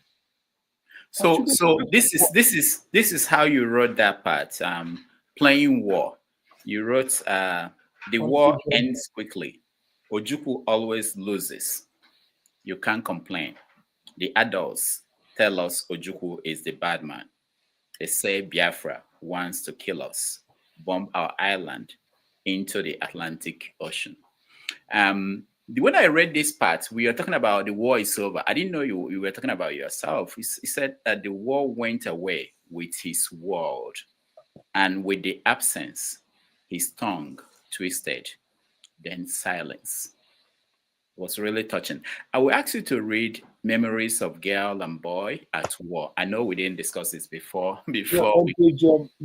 Memories of Girl and Boy at War. That was haunting when I got. Yeah, let me. Do you have the at page 42? Yes, when I got to that line, the last line, I was I felt what a 6-year-old went through in Biafra. So you can whenever you're ready, you can start. Yeah, but to give you a background, okay. So this is the story about war, right? So the Biafran soldiers, I want to say Biafran soldiers, I don't want people to automatically think that they're all Igbos. The Biafran soldiers, sometimes it could be Ijaw people or Calabar people that supported Biafra. and sometimes they're Igbos, right? So that is the nature of Biafra. And also you have the Nigerian side that came into town. They could be Ijaw origin, Yoruba, Hausa, everybody was there.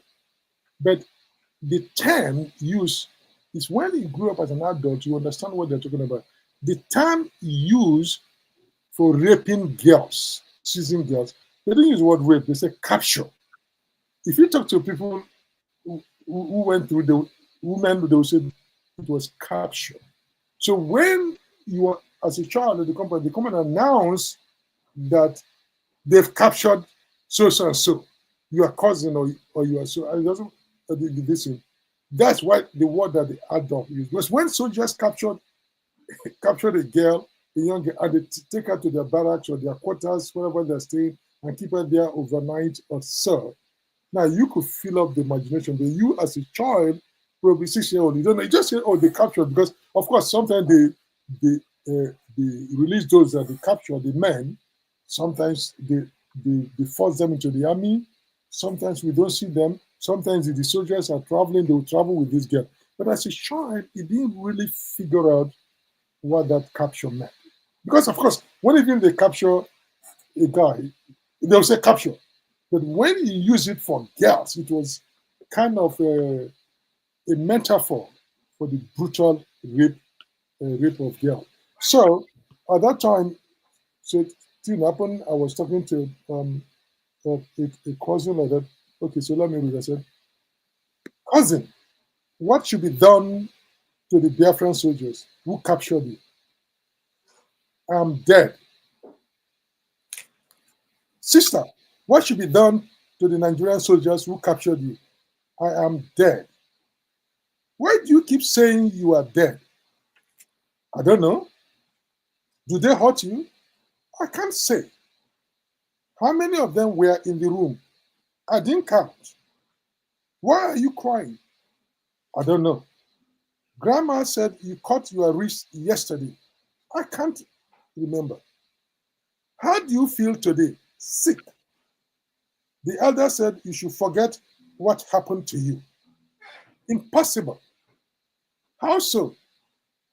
I am pregnant. Wow. Now let me tell you what is, if you, I don't know if it's the same way it occurs in Igbo. When I say I am dead, right? Now, I'm first, because we had this conversation in Calabar, right? I'm translating it.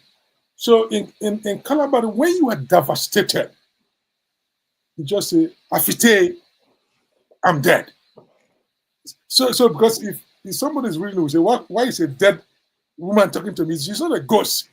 She's dead. So when something completely overwhelms you, and that's one definition of trauma, an event that overwhelms the category, the ability, and the capability of your brain to process.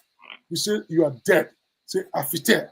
So when something, the impossible happens to you, the unbearable happens to you, in the Jaw language, in Calabari Jaw language, you say afite, I'm dead. So when till today, if you go to a place where people, maybe somebody has lost their important breadwinner, somebody very important or so, and you go to the woman or the man and you ask them what is happening, instead of, if they can't talk or to get you to understand the gravity of the burden on them, they will say, Afite, I'm dead. So that's why she keeps saying, I'm dead. I'm dead. Means that she's psychologically dead. Her soul is dead. Her future is dead. Her femininity is dead. Her nature is dead. She's been raped. So her womanhood is dead. So it's like, basically she's saying, I'm a dead person walking. Our world has collapsed. It's a different world now. And that's so if you understand a Jaw language that way, that it keeps saying to you, and because I'm a little kid, but I understand what it means to say, I am pregnant.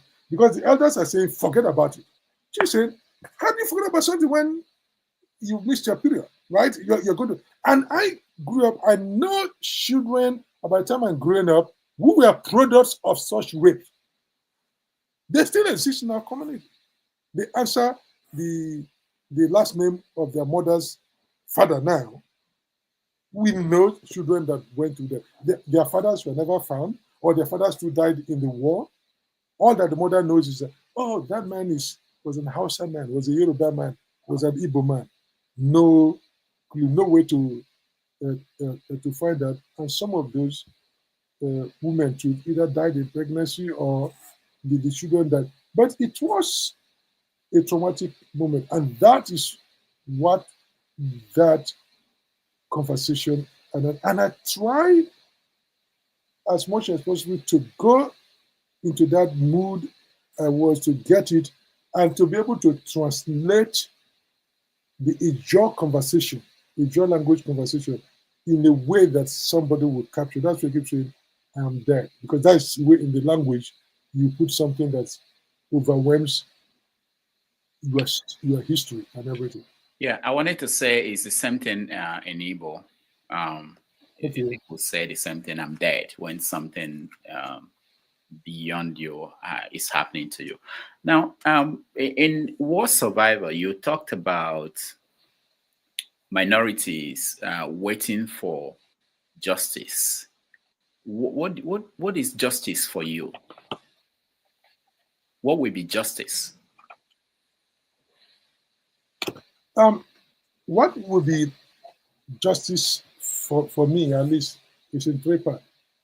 Bearing historical witness that something happened, which as a country we've not been able to do. We don't even teach history in a robust way in the country. We just, because we don't want to confront that part that people suffered, right? So part of justice is you can't bring back the dead, but those of us that are living, do we bear witness to the suffering of others? You see, so it happened.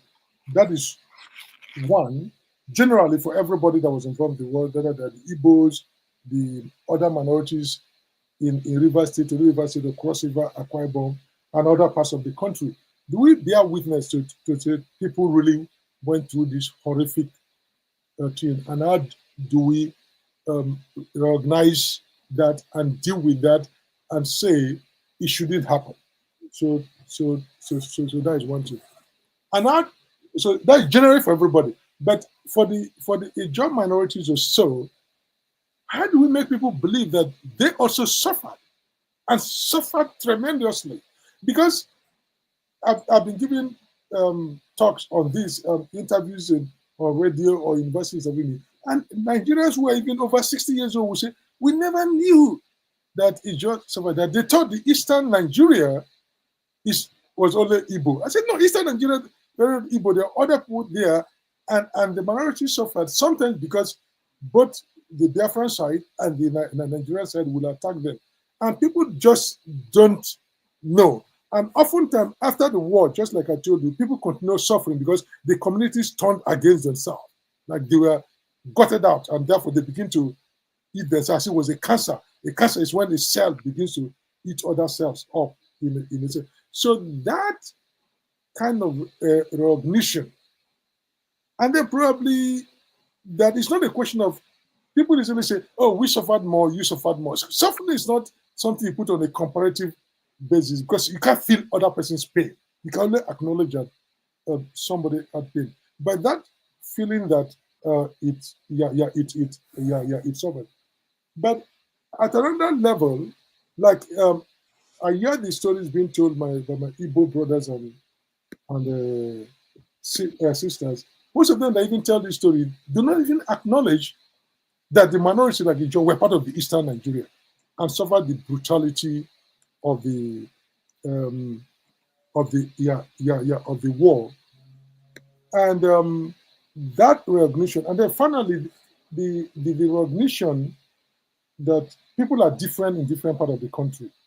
Coming back to this issue of pluralism, how do you let people live their own culture identity while at the same time they connect with one another, not to suppress them? For instance, is it 2019 or 18, the former governor of Anambra State came in, the one before Soludo, he came in to give a lecture at BU, and I had facilitated that, and the iPod people came in to disrupt that he shouldn't have the lecture. Eventually, he didn't come into the hall to give the lecture. So myself and Okay were on the high table, and Lumumba, the Kenyan guy, and another woman from Anambra, a professor, so she was, we are there all on the high table. And then I learned that the iPod people had called OK in the day earlier, and this woman, that they shouldn't be on that panel because iPod doesn't support the governor of Anambra speaking. So when they came into the hall, the governor had not come. So myself and OK and Lumumba and the woman, we are on the high table. And I asked them a simple question, the iPod guys. I said, you guys are declaring Biafra. And you guys says, I include River State in it, include Calabar in it. Now, but when it came to calling people not to deliver the lecture, you people didn't call me. But you know that this lecture is holding because I'm a professor at Boston University, and I facilitated it happening because some student association led by an Igbo student, graduate student, contacted me.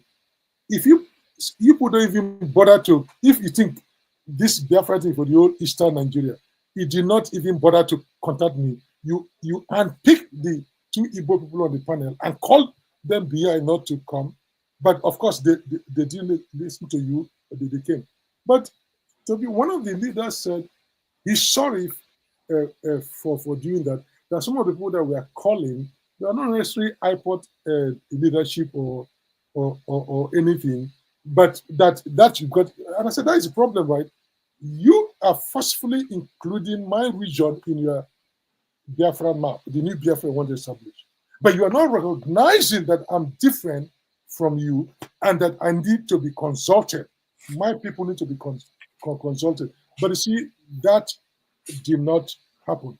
So is that kind of justice means we cannot go back and wake up the dead. But how do you begin to recognize that pluralism and give people their respect and dignity? For instance, I even asked many people, ask them, where does the word Biafra come from? They think it's an Igbo word. Biafra is not an Igbo word. Most people don't even know that. It's in the book, right? I told you. Yes. I wanted to get to that. That's the first poem in the book. It's called Biaflo. It's a restless God. Can you explain what you were saying there? Because it was detailed and when it was long, but I felt he has gone through a lot of a transition. How Gowon changed the light of Biafra into. Give us the story of. Okay, so there are many, of course, in Nigeria. By the time you come to my age, you are 60, right? You are older than maybe 80% of everybody alive in Nigeria because of our youthful population at the minimum. Now, many people don't realize that if you look at the Nigerian map, the body of water under that, the bulge of West Africa, that is close to the eastern Nigeria, is called Bight of Bonny. But when I was growing up and went to school, that if you look at old maps, what is called Bight of Bonny was called Bight of Biafra. Now, so once you get that, so that's where the name Biafra came, so on the Igbo one. It was named, the republic was named after the body of water, just like people name Ogun State after either Ogun, the river, or their god. So it was named after Bight of Biafra. So that is the first thing to know. That's where the name comes from. It was an Igbo word. The question is, where did that word Biafra come from? It was given. That name was given. If you have old map, you can see it was Bight of Biafra. That name was given by the Portuguese, just like the way they named Lagos after Lagoon. So, according to the Ijaw oral tradition and the name, they came to the Ijaws, the the Calabaris who were living around that place. Where the Calabaris are today is not exactly where they are 400 years ago. They are closer to the ocean to where present-day Bonny is. So the body of what I call Bight of Biafra is a turbulent water, wind effect or so. So the locals experience a lot of boat capsize. A boat will capsize and they will lose people, right? So it had this reputation of a dangerous spot of the river.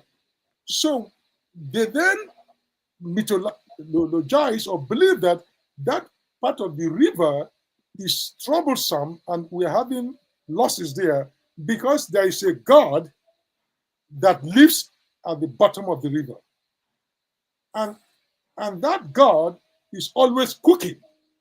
And therefore, once he needs human meat, just like when we constantly hunt for fish or animal to put in our soup, that god was always hunting for human beings to make meat.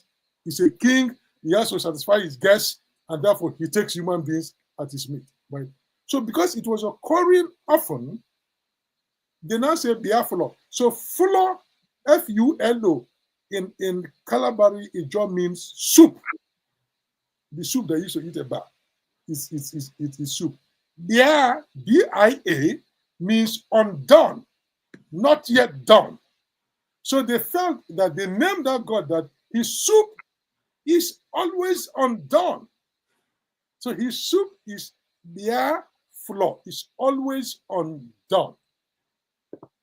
And so when the Portuguese asked them, what do you call this place? They said Biafra. The Portuguese mispronounced it to be Biafra. You see the B-I-A is still there, but the flour, they pronounce it fra. So flour. So that's how the name came in.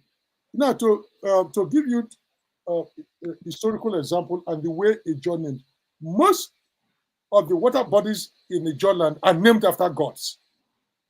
Like my local government is called Akukutoro local government. So the river called Sombrairo River in our local language is called Akukutoro. But Akuku is a god. Toru is river. So it's the god. So the river is named after a god. So all the water bodies, because Ijaw has some kind of tripartite, depending on how you can, you have the spirit in the land and the spirit of the water, and there's whole wall under the river with cities and street lights and everything. So there are people living there, and therefore they own the water body. So you name after them. But this issue of Europeans mispronouncing Ijaw names and forcing that on the people is also common. Like there's a town in Bayelsa called Brass. The people didn't call themselves Brass, they called themselves Tuon. When the Portuguese, this was British, when they arrived at the coast, they now got out of their boat and they grabbed people by their hand. Say, what is the name of this town? Look at the insolence. You are speaking your language, you expect that they will understand it. They grab them by the hand. Say, what is the name of this town? And the people will say, let go of my hand. And in Nembe dialect of Ijaw, it means Brasien. Let go of my hand. Brasien. Brasien. They reach the second person. What is the name of your town? They will do the same thing. Grab them by the hand. What is it? And they say, Brasien. So now the white men thought, they're answering our question.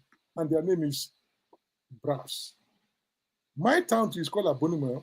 It was named wrongly called. We call ourselves Inye Money. They were mispronouncing the town next to us, Obonima, and they say we are Bonima. So more people don't understand this kind of historical stuff, right? But the fun I was having with the poem is that the poem says the God that is there is difficult to satisfy him. Now, in the typical African sense of religiosity, spirituality, I was playing with that. Like, now you took that name and you named it to a new republic, Ujuku, with that. And according to some story, when they were having the meetings when they were looking for names in the meeting, according to some version of that meeting that they had, it was an Ijaw man. They were looking for other Igbo social names. There was an Ijaw man that says, why are we looking for a name? Name the Bight of Biafra, because the water Biafra, kind of is underneath eastern Nigeria. So everybody know it will look any ethnic or Igbo or so. So that's one reason they picked that name according to some version of the story. I've not seen an official account for it, but I've heard that version. Right? So now the Jaws have a god that they felt was a restless god that was always consuming human beings. So restlessness is part of it. Now he took that god. By the time Ojukwu came to be the chief high priest of that god, now it has become a land god. From sea, it has become a land god. But the restlessness is still there. So it's I want to point people to that as a play, poetic play to say we have not still handled the restlessness of Nigeria. The soul of Biafra or Biafra has not laid to rest. So that's why you have Nnamdi Kanu. The question is, how do we as a country come to deal with this soul of what Biafra represents, of what Biafra represents? Because remember, whether the people knew actually there was a god under the river and there was cooking is not the point. They were expressing a particular form of trauma. They're losing their children, their wealth to drowning or so. But they named it that to recognize their pain, what they were dealing with. In today's, so Biafra too represents a pain and a trauma that we've not come to master or to control or to govern well. And I wanted people to see the two stories in that sense of continuity. And that there are cases where there's more that join us than separate us. Most people, even the very name that today young Igbo men and women are fighting over, willing to die, was actually an Ijos. And Ijos and Igbos has been neighbors, and we've been trading, connecting a long time. So that story also speaks to the fact that these are communities that have been in contact, trading, and doing well for a very long time. How do we recreate that sense of connection and brotherhood and that sense for common flourishing? That is what that story is also trying. That historically there is more that connect us than separate us. All right. We have people who are willing. They are in the studio. They want to interact with you. But before I bring them on, I just wanted to ask you. You mentioned 20 pounds, the money that was given to people after the war. Did the Kalabari people also receive 20 pounds no matter how much they had in the bank? Or is it just people from... Yeah, I think it was mainly the Igbos. And people don't talk about it, right? So they come after the war, if you had the Biafra money, of course, we're only giving 20 pounds. It was a policy made by Gowon and his cabinet about that. That impoverished a lot of Biafran holders. And so if that policy hold, there are also the judges who are on Biafra, who are the Biafra. So they too would have lost that money. But that is something that we are also not addressing. We don't even want to acknowledge that money, currency was used as a weapon of warfare. Food was also used as a weapon of warfare. So the blockade that didn't bring food not only affected Igbos in today's southeastern Nigeria, also affected those of us in the Ijo area. Like one of the poems says, we were so hungry that we cut down pawpaw or ripe pawpaw, pretend it's yam, and cook it and eat. One of my cousins, who was forced into the Biafran side as a youth soldier, when he came back, until today, it doesn't seem to be 100% okay in my assessment. He said sometimes they were so hungry that they would cook leather shoes, boil it enough so that it would turn back to kanda, That's what he told me. And as a, maybe, I don't know if that's true, but as a child, he told me that it stayed in my head. They would then begin to chew on the leather shoe that has been cooked to get it back to, it will look like very hard kanda. People went through suffering. But as a country, we have not acknowledged that. I'm not talking about who caused the war or who didn't cause the war or so, but we need to face the fact that people suffered.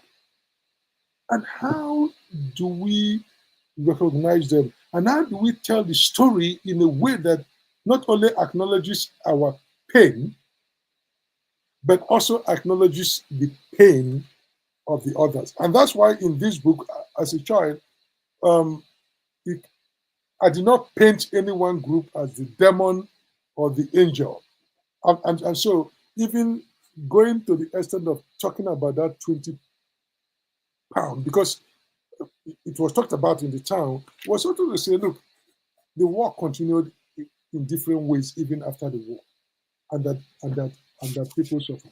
And I just wanted to acknowledge it, and I expect that every Nigerian will acknowledge the depth of what that war did. That thousands and even millions of people died.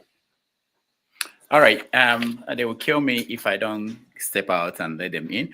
But thank you so much for this book. It's really something I would recommend that everybody who cares to know the other side of the story should get and read. We had Wemaban on this show, and he actually touched on some of the angles of the story that we may not have known. Let me bring in people who are waiting. Or do you need a break? Let me see. Do you need a break? No, I'm fine. Okay. All right.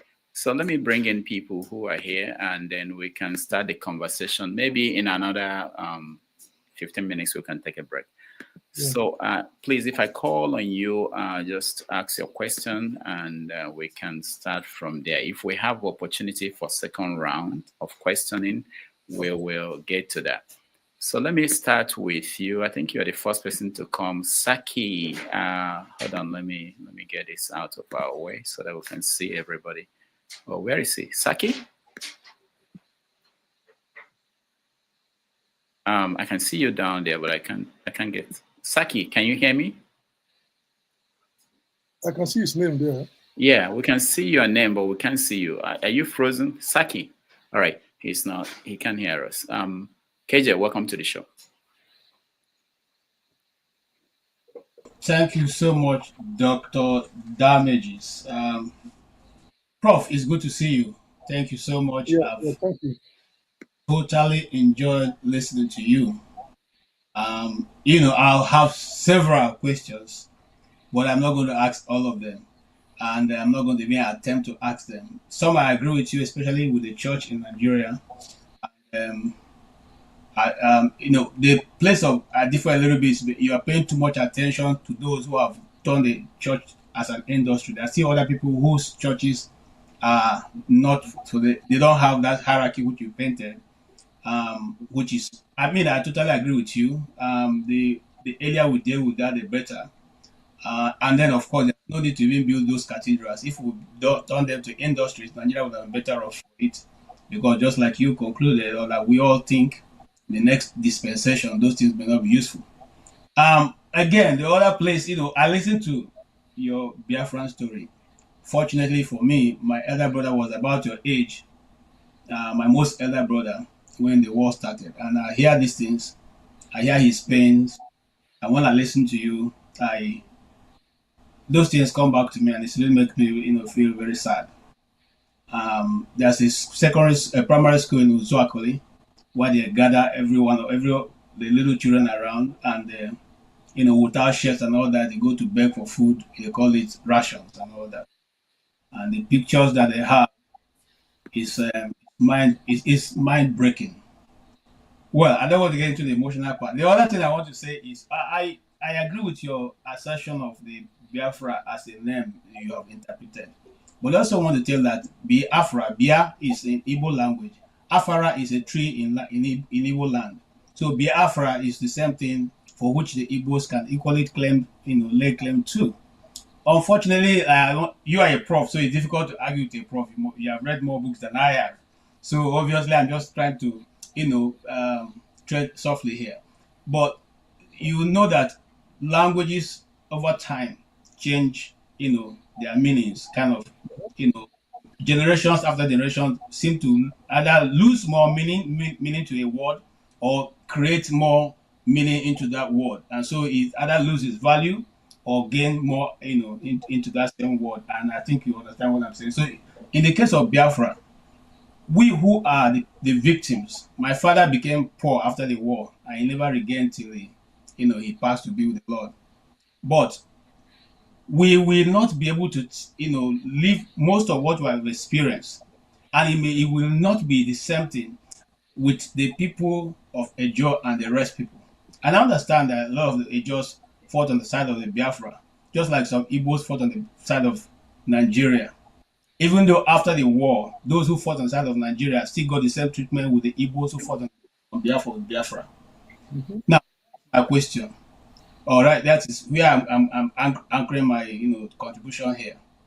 The Ejos of this time, from where you come, don't even think they're even part of the East at all. Don't even think that there's anything that have Biafran struggle that you are part of. So it becomes difficult for you to say they should now be included, because each time we have a meeting or a discussion on the way forward Biafra as it is now, led by Nnamdi Kanu, they don't want to hear anything about it, and they clearly want to distinguish or they remove themselves. What do I say now? Separate themselves from this, making it impossible for you to even try to bring them in, because they tell you, please don't put us in. We have never been and will not be. So it's kind of relieving when I hear you say, no, there's some part of it just were in this side, even though forcefully, or on the other side. I want to thank you. It's been a very good discussion, and I hope you stay more, give us an insight. Thank you so much. That's my little contribution. Yeah. Okay. So my let me give you my take. Well, the Jaws, a good number of them are in River State and Bayelsa. You have them in Delta, Ondo, but not all of them were part of it. The bulk is in Rivers and Bayelsa, the former Eastern Nigeria. But you have a Jaws in Ondo, and you have a Jaws in Delta, right? So it's spread, and maybe it's one or two other parts of Nigeria. But so there's a way to go about this way. Because they had certain experiences in Eastern Nigeria before the war started. They were, not that there were no successful Ijaw people in Eastern Nigeria who benefited from the government, but by and large, the historical experience that they had was that they were discriminated against as minorities. And so they had that experience going with them in the Eastern Nigeria.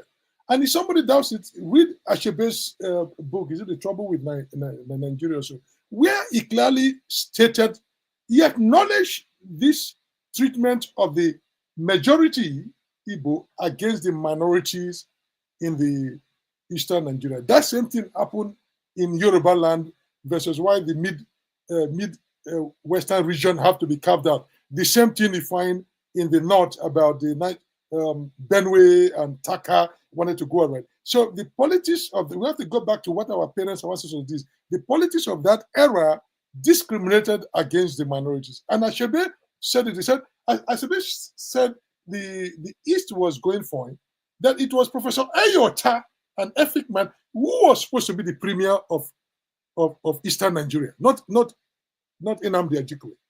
Nnamdi Azikiwe was in the West. So when Awo and that cross-carpeting took him out, he came down to the East, and then they have to, because he's from the majority group, he has to engineer and they remove Professor Ayota.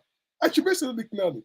He said, when you do that, you create a problem that they were going. So they felt that they were not treated right. And that is part of the acknowledgement to say, in the same way, maybe people in the mid belt area of Nigeria may also feel the same way about the Hausa Fulani hegemony, maybe in a different way.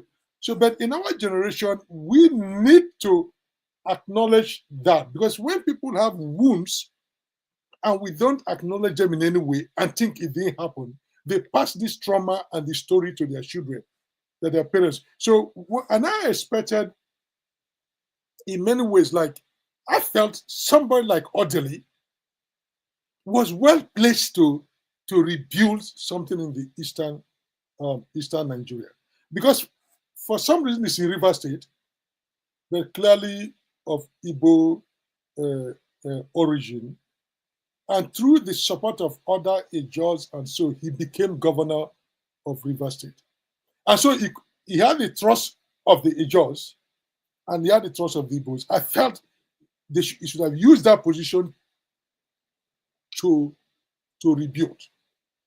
Until today, I have a lot of Igbo friends, and I talk to them. I say, look, part of the onus of building the former Eastern Nigeria, or greater part of it, lies with the Igbos. Whatever happened, we need, because you see, other regions have been able to work with their minorities and go.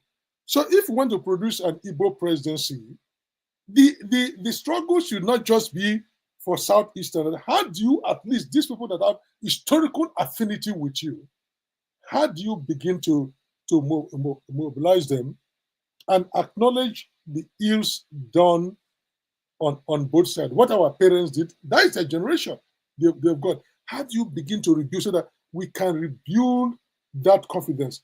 The Igbos need the minorities of the Eastern, and the Eastern minorities also need them for the sake of Nigerian politics, right? And that is, for me, where I stand. But this issue that I don't want to compare who suffered most of it. The task before us is that how do we rebuild that sense of that we are one region? Before the war, according to statistics, Eastern Nigeria was about the fastest growing economy in Africa or other places, right? We have lost that. We are not understanding that. The way the current Nigerian politics or things are arranged, the people in the East and the South do not understand. Let me give you one example. How do we run a country where the functioning ports are all in one part of the country? And so we in the East have to import something and drive it, and no one is talking about it and not seeing it as a strategic venture for the former Eastern. How do we run? We had our son being the Minister of Transportation, couldn't make it happen. So until people begin to see beyond their ethnicity and says, if we want to develop federalism, yes, we develop our own pockets, but we also have to develop regions so that regions become surviving and strong economies of their own. But that will mean that people come together. And just remember, whether you like it or not, if you are with minority, if you are the big guys anywhere in the world, the minorities will be afraid of you. So it's not for you as a big guy to say, you know what, how do I make everybody feel at home? And how do I rebuild things? You are saying the Ijos do not want to join. When Nnamdi was declaring it, how many Ijo people did he consult? I just gave you my personal experience. You don't just declare something in the public and then come back to ask them to join. Do you, in Africa, do you carry them along from the beginning and make them feel? Or on what ideological basis or what sense of common interest with which you are doing that thing? So I'm an optimist in Nigeria, I'm an optimist in Eastern Nigeria, I'm an optimist outside. But we got to find leaders that can actually forge unity and make people feel that they belong together and their interests will be respected. I think if we begin to do that, we'll begin to rebuild the broken walls of Eastern Nigeria. All right, thank you, KJ. Let's go to Michael. Michael, we just, if you can make it quick so that we can get it. Okay, all right. You see, when the two professors meet, you know what goes. So excellent. Thank you so much, Professor Wariboko, and then happy Mother's Day to all women listening. Professor Wariboko, I just want to ask this personal question before we go forward, because I see your origin in America is from New York. Do you have a brother that used to work with me, you're talking about in the 80, 84, 85, 86, and they eventually work with the state government? Is that the same Wariboko or? No, yeah, I know the guy. He was in Texas, a lawyer or so. Exactly. So I was like, he moved to work with. Is it Amechi when Amechi was governor? Or so thank you for clearing that, because it was. Yeah. You know, those days when we got here, we were working as security, and it's Wariboko, and he's from Ijo. So that's why I said, let me actually. Yeah. No, okay. no, it's all right. Okay. Wariboko is a popular journey, but I know the person you are talking about. He went back to to Pardee, but I think he's still there, so he's still in Pardee. Okay. Thank you so much for clearing that, because sometimes it's good when you see somebody's name, you need to acknowledge that, just to say, I mean, we have historical aspect to that. So my question to you that, because you all analyze all about war, because to me, and that's why a lot of time I come to this platform, because I always advocate for solution to Nigerian situation, rather than for us going back to historical part, because it's not helping us moving forward. Because when you talk about this Biafra war, and like I tell a lot of people, it's not only the eastern part that suffered. For me, I have an uncle who went to this war, never came back. And this was a very close uncle to me, because he's the one that always put me in the back. I have a good relation. And he was young. And that time in Nigeria, he went away through his mentality, and he never came back. So that itself hurts me personally today. So that's why I don't talk so much, because in any war, everybody suffers. And like you said, and I like the way you analyze it, there's no quantification to say you suffer more. War is war, and it's a destruction of life, period. So my question to you is, how do we as Nigerians can put this war behind us, especially we that we are living in diaspora? Because we are the one that's supposed to me, to have that mentality, to have the ability to be able to put together a community or think tank that will move this Nigeria, so that this war, because every time I come around, people saying about this, it's not helping at all.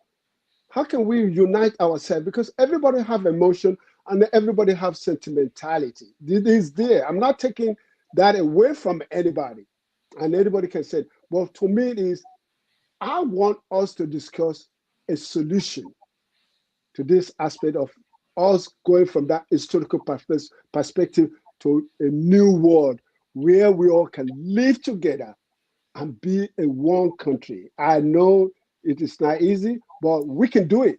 That's my belief. Thank you so much, Doctor. Go ahead.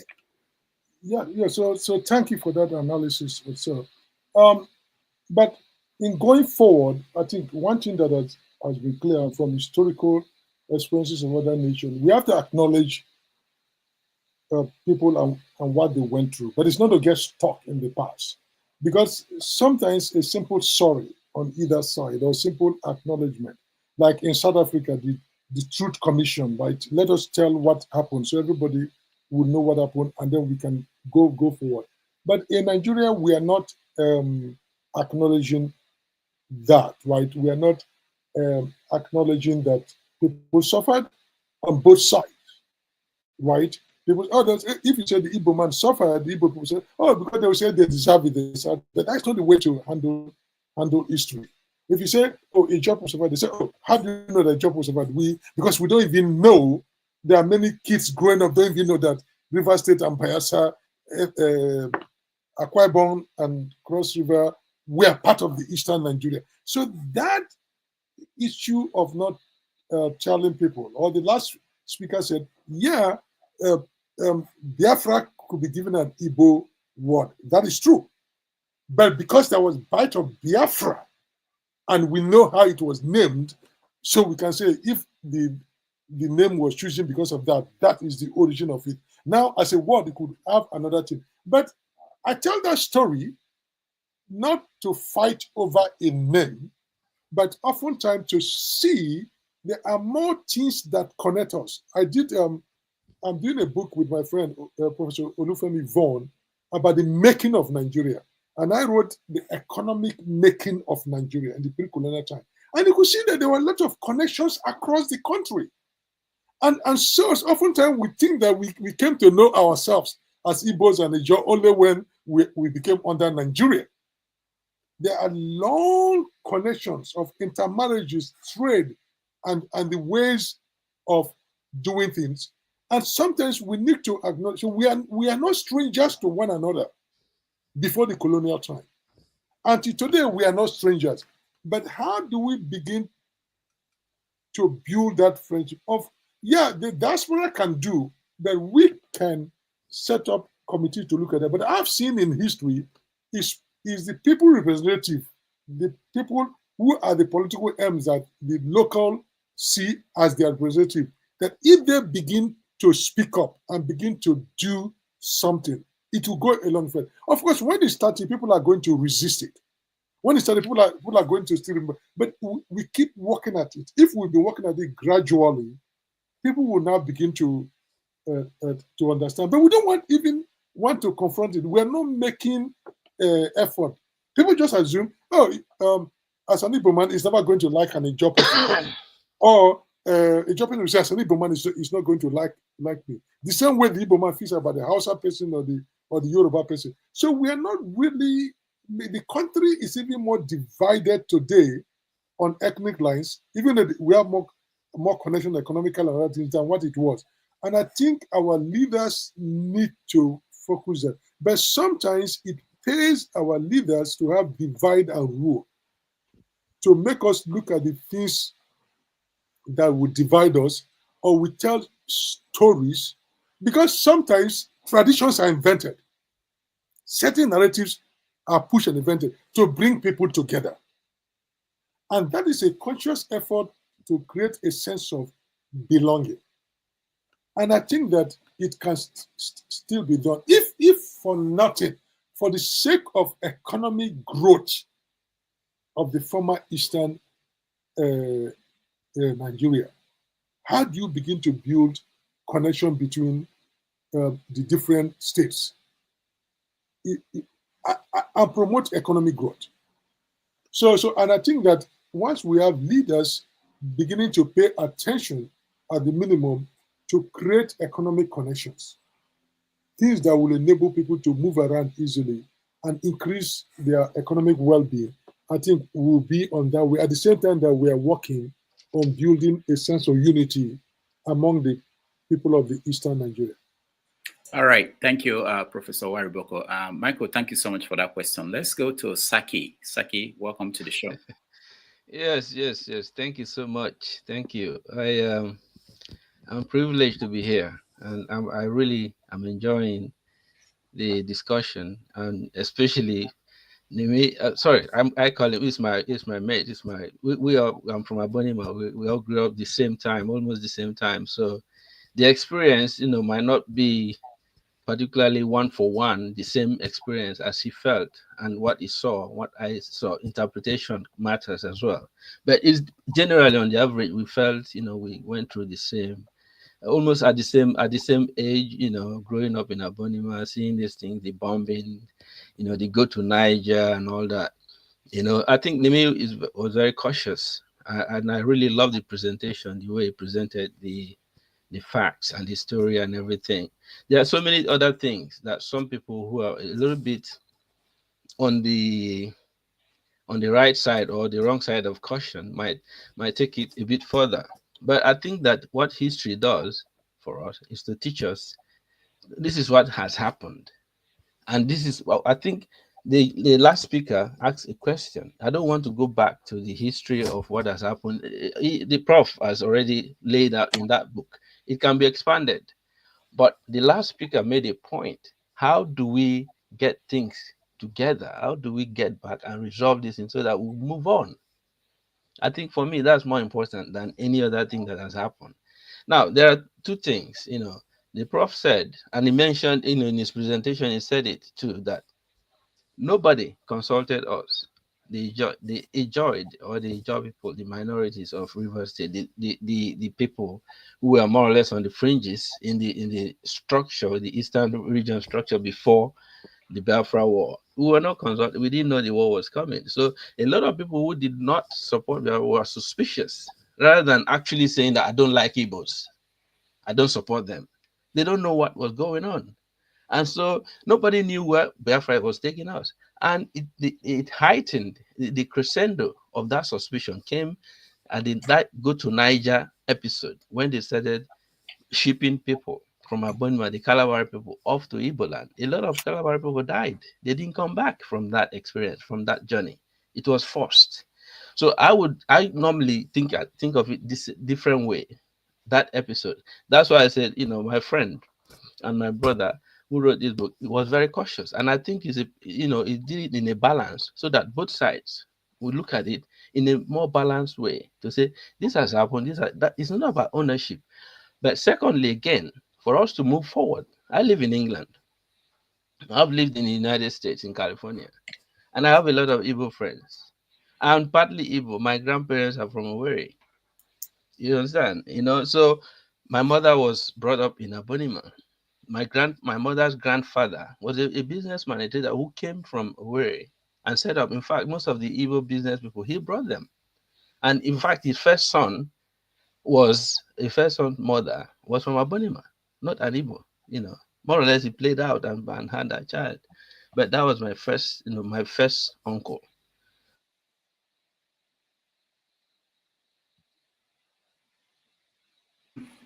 I think Saki's phone connection is not steady. He lives in London. I mean, what does he get?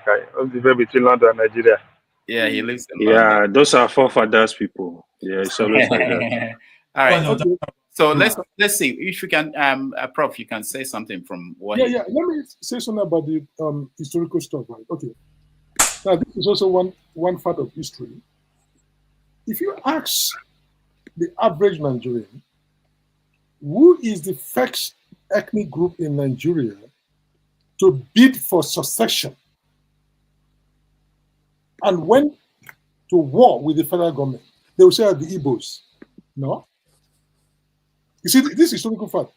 It was the Ijaw people on February 23rd, 1966, declared a succession.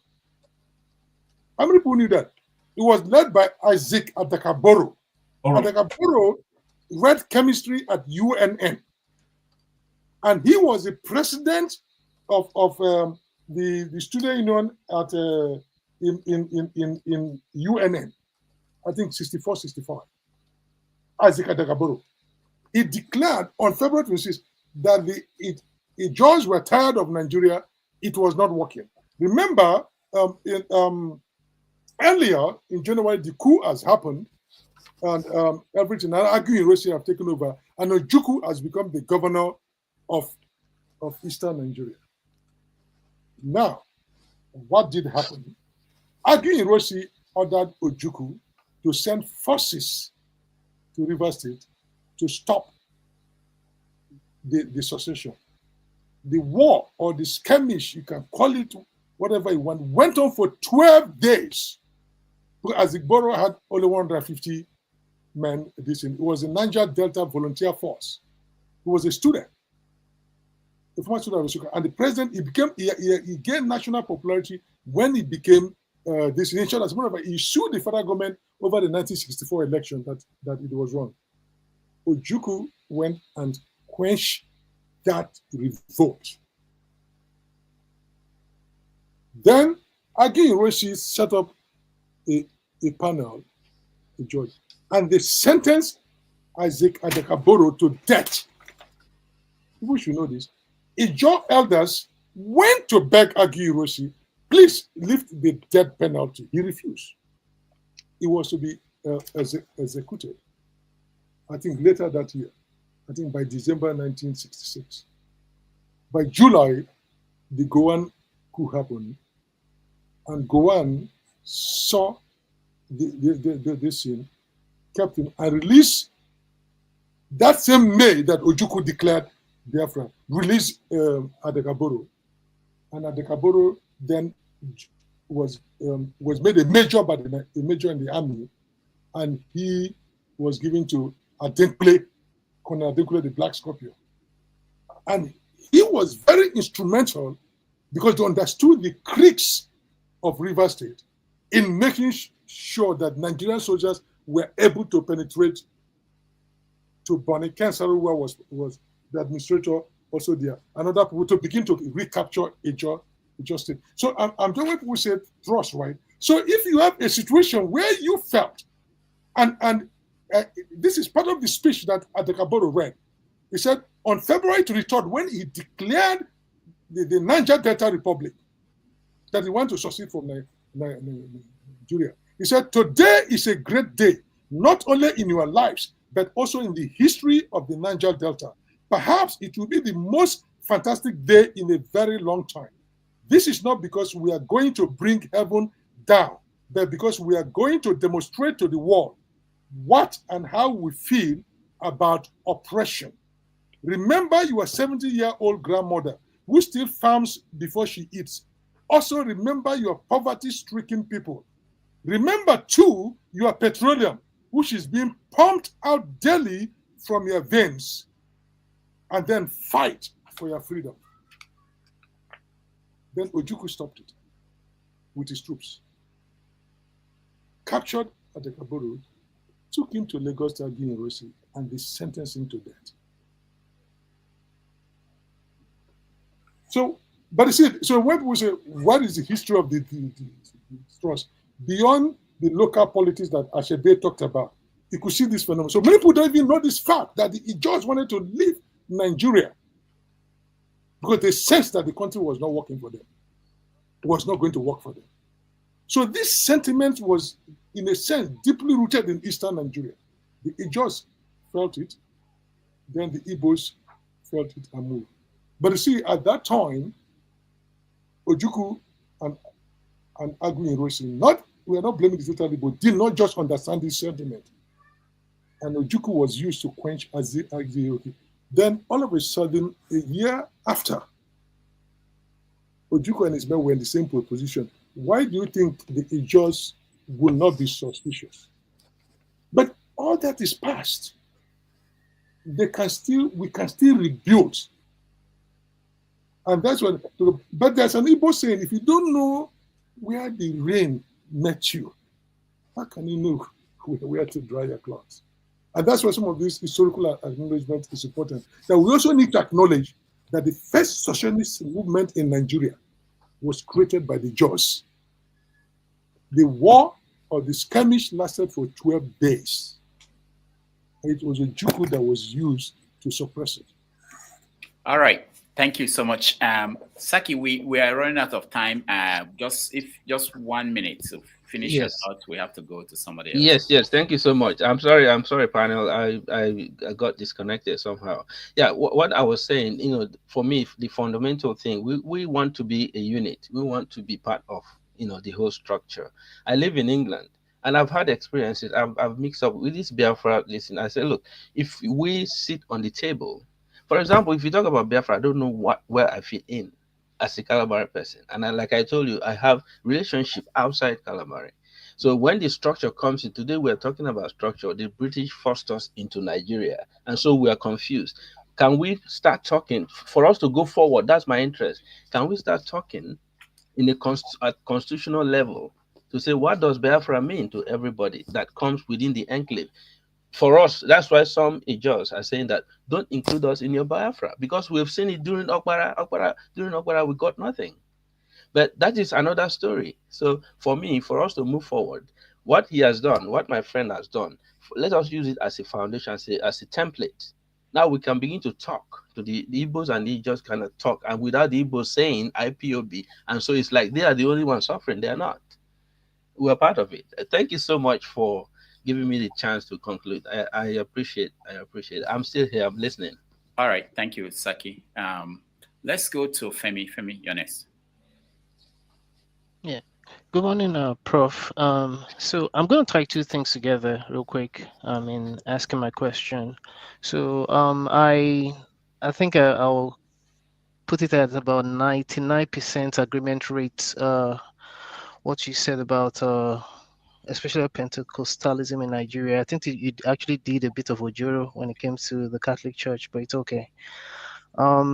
So with the way Nigeria is today, I wonder what your opinion is about being together, and I'm tying this together with the way China has been able to evolve to where she is today, starting with that period of isolationism. How do you think we can move to that point and beyond the war and the divisiveness and the where we're so spiritual, but yet we're less on substance when it comes to other things? How do you think we can move forward in the centuries to come? He says, the way you ended the statement with the centuries to come was frightening. Because it looks like it's going to take us centuries the way You we're you going. you are ask you they answer a question. I think saying in London. Eh? Yeah, It's not in London. It's here. yeah, I get the spirit of what you're saying because it's Oh, frightening. Jesus. But I tell people that we could be in this situation for the next 200 years if we're not careful.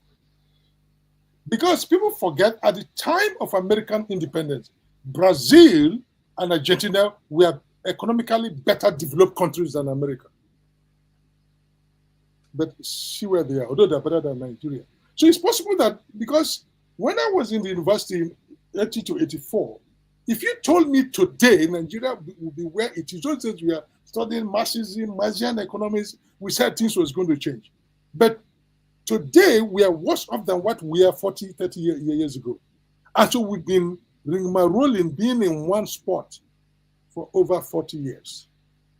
So it's possible that we could still be here having this, our great-grandchildren having this kind of conversation 50 years from now. And it's possible, as you said, it might take us centuries. But my prayer, and this is only a prayer, that we don't wait that long, because in that long run, we are all dead. Maybe who knows what is left of us. But the wait, look, I feel like the major problem in Nigeria is lack of economic growth and development. Because if we begin to create wealth, create an economy to reduce some of this tension, but because we have scarcity of resources to cater for, that's why we are fighting all this. So the first task of a government is, in as much as you are talking about rebuilding or so, if you're also creating an economy where people are prospering, they can take care of their family, they can take care of their children. So if I have my own to take care of myself, I don't see the Igbo man as my competitor, the Yoruba man as my competitor. If I can put my child in school and you can put it. So the focus on economic development, which China did to lift hundreds of millions of people out of poverty, we should be focusing that. Now, but the moment you put your finger that the solution to Nigeria is robust economic growth and development, the moment you accept that fact, something else comes in. Now you ask yourself, what is the greatest obstacle to economic development in Nigeria? The greatest obstacle to economic development in Nigeria is politics. Because the politics in Nigeria is nothing more than a certain class capturing the state, having access to the state power to steal money for their own good. So having access to state power is now the means of production, not the other building factories. Also that is the means of production. And so politics is the greatest obstacle. Of course, part of it, of course, you have religion there that is also confusing people rather than helping people. Because if you look at Western capitalism and the book that Max Weber wrote, Protestant Ethics and the Spirit of Capitalism, you see how the Protestant movement was able to create a new set of workers, new set of investment and consumption attitude that was able to lift up, in a sense, Western Europe out of poverty.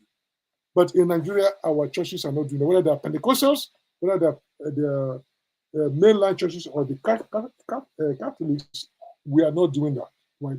So it's very important that we get the economy right. A lot of the infighting we are having, killing one another, hating one another, is deeply rooted to poverty, lack of growth. Now, that doesn't mean that if you have economic growth, racism or tribalism or ethnicity, all those things will go away. But we need to pay attention. But is the country moving towards economic development? No. Because we can say that in 50 years we are going to get to a place if we are on the path. But the way I see Nigeria, our path is, let's say, to the right this way.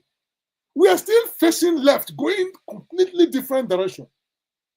And we can walk on that direction for a millennium, and it might not work. I don't feel like we've turned around to face the direction of growth, sustainable growth. So for me, that is the issue. All these intra-ethnic fights we are having, all those issues, is partly to the extreme level of poverty and despondency and hopelessness. So one of the things we need to focus on is how do we create local economies of excellence? How do we give power, devolve power to the state, to the local government to create this? But then how do we rethink our the nature of politics so that the political becomes something that is useful for our own economic development and for our own well-being? I hope I'm able to respond to you. Thank you so much, Mike, Femi. Let me go to Ovie. Ovie, your question. Thank you, Prof. Thank you to our guests. Thanks for your time for being here with us. Let me start by quoting a French philosopher, Ernest Renan, who argued in 1883 that nations are built not just on shared memories, but also on a deliberate choice to forget certain divisive or inconvenient events like our civil war, injustice, or origin that did not align with the narratives of the nation state. I guess my question is that are we ever going to get to that point whereby, as a nation, the way it is now, we need just forget, we collectively agree to forget the past and approach a new narrative, or you don't even see us ever coming together at all, which I believe you touched on the last answer. So, are we ever going to? Because you just listed our trauma, our bit of what happened after the independence, and the current political structure, I will argue, is deliberately structured to punish those who lost the war. And by extension, me and you, I'm from Edo State, and you are from Delta State. We are at the receiving end of that punishment being dished out to those that lost the war, politically speaking. So, do you think we can navigate all this and still afford to forge ahead, or it's just that's never meant to be from the one? Rudolph, could I tack on my question? I don't have a good connection. I'm having a lot. It's been my turn. No. Whenever I reach my turn, somebody has to show his ass. Why? Okay, that's okay. Pansat, hold on. After V, I'll bring you in. All right, go on. So, in 2019, I published a book called Ethics and Society in Nigeria, and I addressed this issue. How do we create a narrative that could build sense of national belonging? Building a nation is a deliberate effort by the leaders, right? And so we are not building a nation. If certain part of the country, certain parts feel like they are being punished, then what should a leader do to ameliorate that kind of setting? How do you create balance, right? So building a nation is not just only about creating the narrative and working on it and giving people a sense of purpose. Now, take for instance, if the people say, well, if the Igbos feel that they're being punished, not true. But I give an example, right? look at the way the port structure functions in Nigeria. The Igbo man has to import his things into Lagos and drive it across to Onitsha. While the Port Harcourt port was functioning, it's easier for the goods to come to Port Harcourt if it functions well, and then move it to the east. So look at the extra cost of doing that. So a good leader will sit down to say, if I let Eastern Nigeria grow at its best, the country is growing. That is what a leader should do. If I think of a situation where the money generated in Eastern Nigeria, the bulk of it stays there. Now, take for instance, in many Igbo communities, they have cars and they pay car insurance. Now, most of these car insurance companies have their headquarters elsewhere. So the money is drained from the east and it goes elsewhere. The same way we have churches, they'll collect all the money and deposit it in another part of the country. And the banks there are made more powerful, or the bank branches there are made more powerful. So these are the ways, as a federal leader, you need to think about how do you make an economy, the money they generate, a good part of it stays within that region to enable growth. And of course, some of it will go elsewhere because you want that flow of action. As an Igbo governor, how do you think about that? Now, we might not like some of the things that Abacha did. I'm not speaking of Abacha, but Abacha created the 6-region system. And one of the things he did was, okay, let the oil companies go back to where they do the operation, rather than all of them be outside that place. And he did, right? But for some mysterious reason, and maybe some up to foolishness, all of a sudden there was crisis in the Niger Delta, and they all moved back. So the effect of job creation or the whole effect of synergy or cost that would have benefited that economy was lost. But this is what people need to think about. So to come back to your question, if you are going to create a nation, you need to deliberately create a narrative that will pull people together, but not also the narrative, what kind of actions are you taking to make everybody feel that they belong to the same family? And how are you creating wealth across?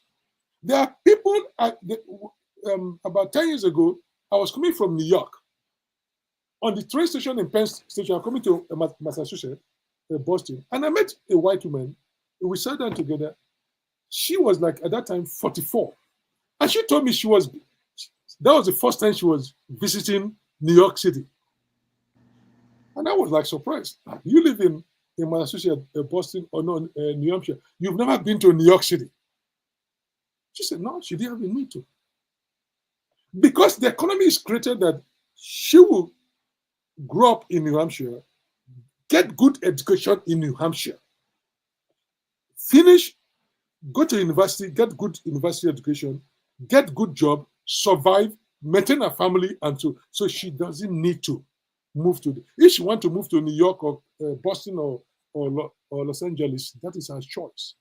But we create a situation in Nigeria where people living in their state or region cannot complete their good education, will not fulfill their life until they move to other parts of the country. Now, I'm not against people moving, but a good economy should create regions where people can find their fulfillment within the place that God has blessed, if they want to move.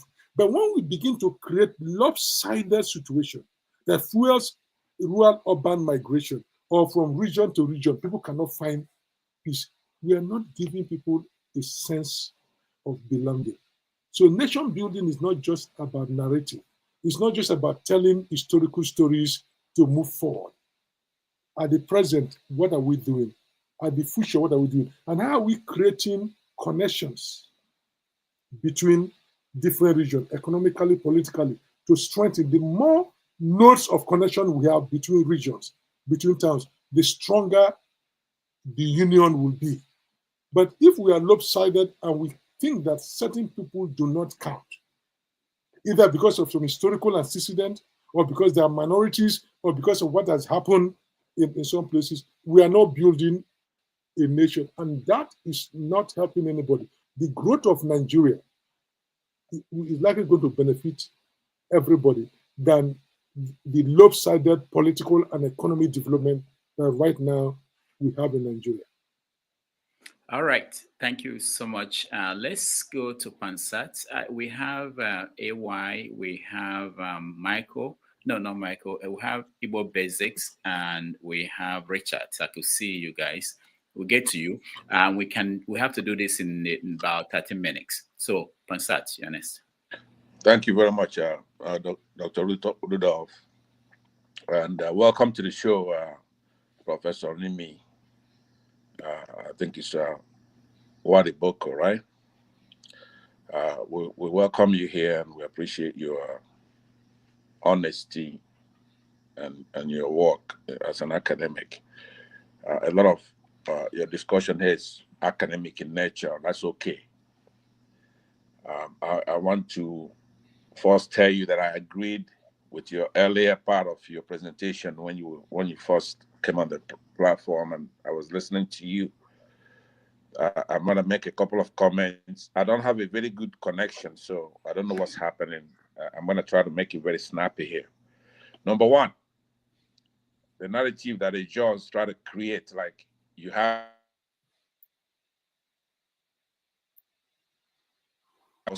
and you have the Jaws. All right. Ansat, yeah. Can you hear me? Okay, go ahead. Try again. But if it doesn't work, if it doesn't, you can write a comment. No, maybe Rudolph can move. I'll go outside and I'll call from outside. All right. Yeah. Let me say that the narrative that the Jaws try to create, like you have the Hausas, you have this is. All right, Pansat, we can hear you. Rudolph, if you can hear me, I'm gonna go outside and call outside. I don't have a good connection inside here. All right. So what I'm saying is that, can you hear me, Rudolph? Yeah, Rudolph, can you hear me? Yes. Just nod if you can hear me, then I'll just talk. Rudolph, can you hear me? Yes. We can hear you. Rudolph, can you hear? We can hear you if you can hear us. Turn out and come back in. I'll come back. Go out and come back. Go out and come back. This is live TV. All right, Richard, you're next. Yeah, good evening, Professor and Dr. Rudolph. Professor, I don't have much to say, but listening to you about a just involved in Biafra War, what I read, who even suggested the name Biafra was Chief Frank Obiko. And those who were present at Eastern Consultative Assembly, names like Jotoni Fubara, Iyala, Ambassador Blessing Aporode Clark, General George Kurubo, and Chief Frank Obiko, and other people. So Biafra was not only about Igbos. Ojukwu consulted. There were prominent Ijaw people who were at that even higher declaration. It might not be all of them, but many prominent Ijaw people were there. And you said that as Adakaboro, yeah, everybody who read little history knew that it was Adakaboro that first declared, secessionist group in Nigeria. I read it before, and I had it over and over. So what I'm trying to say, sir, you are wonderful. You are a teacher. I listen to you. Is very interesting. But Ijaw people were involved. What really happened was Nigeria, knowing that these two people, if they could come together and that the war could go, either way. So that's why they penetrated Ijaw, some Ijaw people, and we know what happened. For example, you see, Gowon created River State. out of Eastern region, created East Central State and created Southeast. And this Southeast was now Cross River and Akwa Ibom. So, Prof, my question is, go one that called these people Southeast, Akwa Ibom and Cross River. What happened that these two states are now in South-South?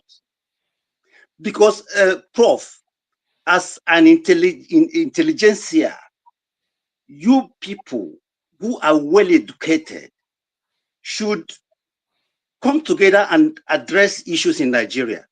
Because I don't see why should Cross River and Akwa Ibom, that was Southeast state before, is now in South-South geopolitical zone. Let me tell you, sir, there was a time one accident happened in Akwa Ibom. One church collapsed. CNN was calling that place Southeast, not South-South. And this South-South is very confusing. For me, sometimes I'm not so well read like you people, but when I listen to a professor or a doctor, somebody who is well educated, well advanced in education, coming and calling himself or herself, I'm from South-South, that does not exist in anywhere in geography or something like that, it baffles me, sir.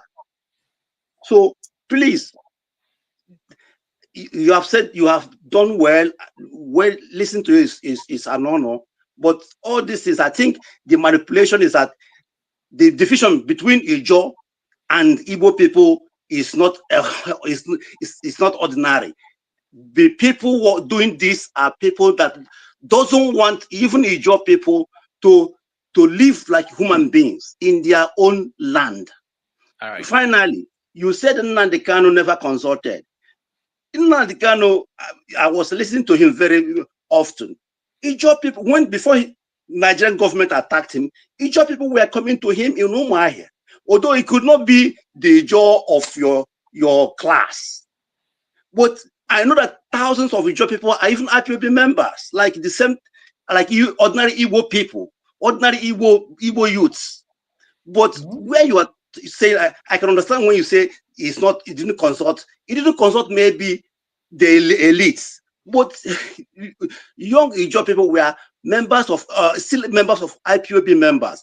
Finally, even he met Ankyo Briggs. Ankyo Briggs is also a well-known Ijo leader. So I think there's a kind of Nnamdi Kanu. It's the same thing you are saying, sir. It's the same thing that Igbo people said, he never consulted anybody. So not only that he didn't consult Ijo people, the same thing Igbo people are saying. So thank you, sir. But Ijo people are involved in the IPOB, but maybe not your class. Thank you, sir. All right. Thank you, Richard. Yeah. Thank you very much. If you listen to when I talked about the name where Biafra came, I did clearly stated that it was an German that suggested the name.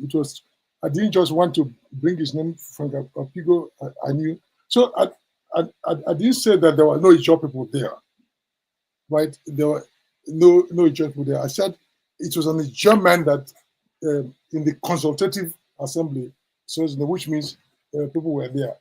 So, but so to correct that point, even when I did talk about IPO, right? Now the question is, like you said, even Igbos are not happy that there was no broad consultation before Nnamdi Kanu did that. I'm happy that you accepted that. So other parts are going to feel the same way. But I also distinct that when I said, when the lecture took place, it was supposed to take place in Boston, and when they consulted the two Igbos on the panel and didn't consult, even though I was the only professor in that university that facilitated the coming of the Anambra governor.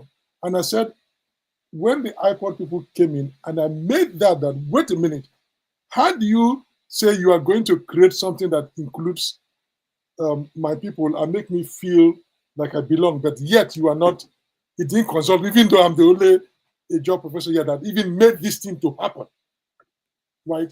I told you at that point, one of their leaders came in and said, No, that is not their intention. That the people who called and talked to Oke and Debe and others who were making trouble are not truly IPOT leaders. I don't know if you heard me, so I made that. I've been trying to be fair in telling this because people who are there are still alive. They can correct it. So I made it fair. Now to come back to the southeastern, this Cross River and Akwa Ibom, they were part of the eastern Nigeria, just like Bayelsa and River State. They were just called, it was eastern Nigeria as a whole. But when they created, they called them southeastern state because it's the most eastern part of the eastern Nigeria. That's why it was called southeastern state. There is no magic about that. Then you have the east central, which in today we call the southeast in the region, and then we have the river state, right? So, but this river state, Bayelsa, Cross River, and Akwa Ibom, they were part of the what it's called the core Cross River Ogoja Rivers movement, the core state movement. They were fighting for their independence, for their minority status to be recognized. So that state movement was on within the former Eastern Nigeria, led by Okpara. So let's get it. So Gowon did not just make a mistake by creating them after the war. He may have created it for his own strategic purposes, whatever it is, but to say that those people don't have the right to claim that name or it was a misnomer is wrong because they were the most eastern part of the South. Now, when Abacha created the 6th region, this region are in the South. So it's South-South. Anything above the Niger is not. Things below the Niger, it's South. And then within the South, the Igbos are on top. And these rivers, Bayelsa, Cross River, they are South-South. That's how the name came about. They are South-South. So there's nothing like say they cannot be South-South. If you make an argument that they don't have a right to the name, you may likely offend them because you are not recognizing their separate identity geographically and ethnically. That doesn't mean that there are no Igbo origin in some part of those two states. Just like in River State, you have that, right? That is not the point. But geographically and historically, there was what they call the core state movement. And that was the basis. So Benue Plateau was also created because Taka and Co. were fighting for that. So I just want to make that clear so there's no confusion. The issue whether there is an inter-regional or inter-ethnic competition that puts certain parts of the country down, that is also a fact. That's why I told you, if you listen, that even the construction of seaports and the way it functions or the way the financial system functions does not favor the regions equally. So I made those points. But does that mean that I don't have faith in Nigeria? I do. I want Nigeria to come together. And that's what I'm talking about. How do you build the narrative that will put us together? How do you create the fairness in allocation of resources that will put us together? How do we give everybody the ability to stay where they are if they want to and flourish just like any other person? So I talk about this. So I don't think please, Dr. Rudolph, please, I'll very just 1 minute. Please, sir, understand me very well. I said that it was Gowon that did the right thing by calling those people Southeast states.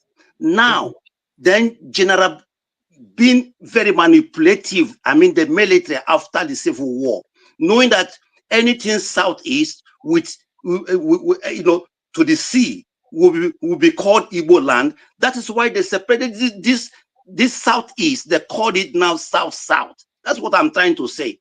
I'm not saying that Gowon gave that name rightly because it belonged to that place, Southeast. Because those people are called Southeast. For putting them in South-South is very, very manipulative. That's what I'm trying to say. And finally, you saying that Ojukwu arrested Adakaboro. That means Ojukwu and they were not trying to separate from Nigeria. They were trying. They were fighting for. They were fighting for one Nigeria. Exactly. Thank you, sir.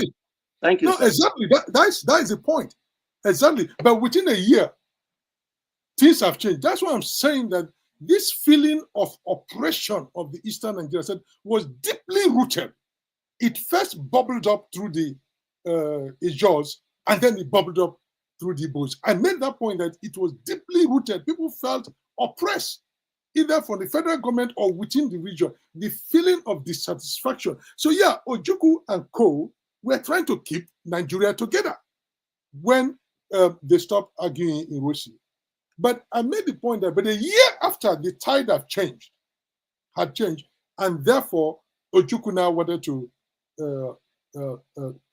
get out. But then, as the Adakaboro have also changed his course, he now, when Gowon released him, he was now made a major in the Nigerian army to fight on the side of Nigeria. And I did also make the point that the war, the division of war, was not clean within the Ijaw land to say, oh, every Ijaw person was automatically for Nigeria, or every Ijaw person was automatically for Biafra. They were mixed. And that's why after the war, the Ijaw descended in some communities into killing themselves. Because now it's like there was enemy within them, and the enemy was not outside. An outsider was within them because they were split during the war, and they paid the price for that split by the Nigerian side, and they paid the price also inflicted on them by the Igbo side. At the end of it, right, in certain communities like in Abonima, we know how people would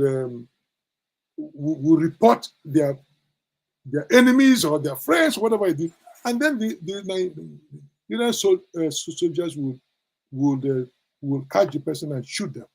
And some people were also doing that during the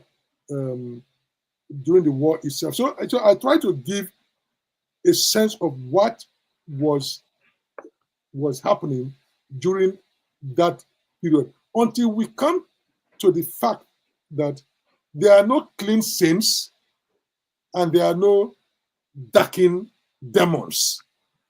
And everything about history sometimes is an ambiguity.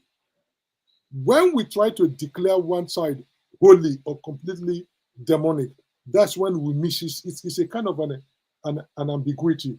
And our ability to accept that ambiguity, to address it, and to make everybody feel a sense of belonging. That is what I am talking about. Whether somebody is manipulating people in any society, there will be people who will gain by using divide and rule. That was how even the British were able to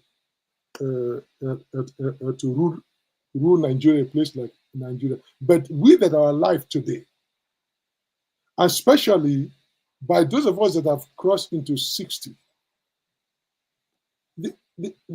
those who are older than us, they're all gone. It's people in my generation, I mean, a few years, how many people in Nigeria live up to 80 or above, that have to now begin to say, how do we heal Nigeria? And that's why I agreed to come up on this show to say, it's not a question of apportioning blame.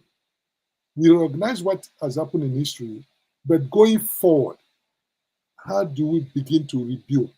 We may not finish the rebuilding in our time, but let us start from somewhere, and the next generation will take it up to another level. All right, we have spent 3 hours. I think we need a small break, 3 minutes. And when we come back, we take the last 3 people, which will be Igbo Basics, Righteous Man, I see Pansat back and AY. So let's take about 3 minutes break, and we'll be right back. Please let me just talk for a couple of minutes. I don't have a good connection. No, we don't have that couple of minutes. 3 minutes, we'll be back. Can you hear me? No. Okay, let me say this.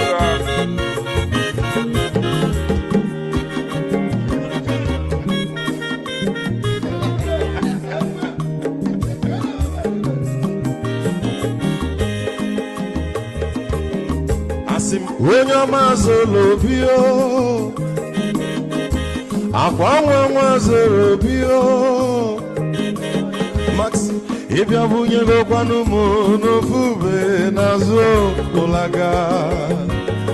ụlaga n'ịbịa zugo, mmanwụ ụlaga do n'ịbịa zugo, akwa nwa nwa ilochi o, biko rapụ zoro ka ọ nabazi ya. Onye ọma zoro biko, abọmma nwatara dosari, ịbịa wụnye n'ịgwana m ụlagado n'ịbịa zigo mma ụlagado n'ịbịa zigo, abọmma nwa ilochilo, biko rapụ zoro ọ na-abazi ya. Mazi welcome up. Odogu no kwere nka. Onyo mani gadele mo. Mazi ni mazi ngame. Ibu go with melody.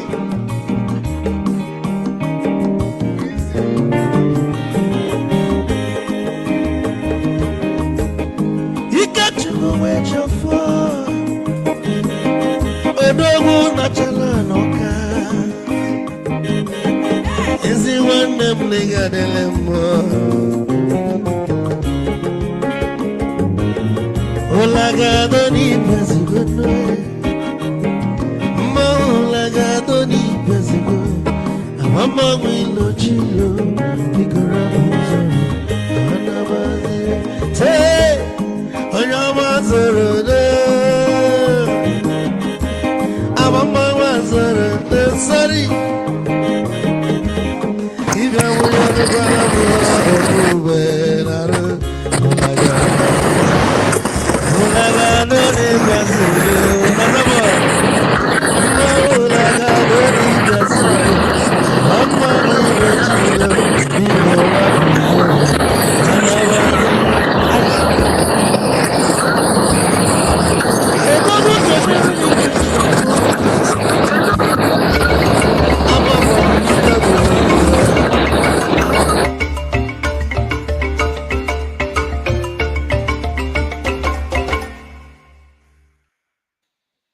Sorry about that. I'm not sure where it's Pansat. It's Pansat. So good. All right. Pansat. This is very important to you that you join us today. But you have bad effects. Okay, we have to remove him. All right, so thank you so much. We have to round up. We spent more than 3 hours. Initially, I was pressing for 90 minutes. And Prof, you were saying 90 minutes is long. You can see how we spent more than 3 hours in just a few questions. So let's go to, let me see, who is next? I think Igbo Basics. Welcome. Unmute yourself, please.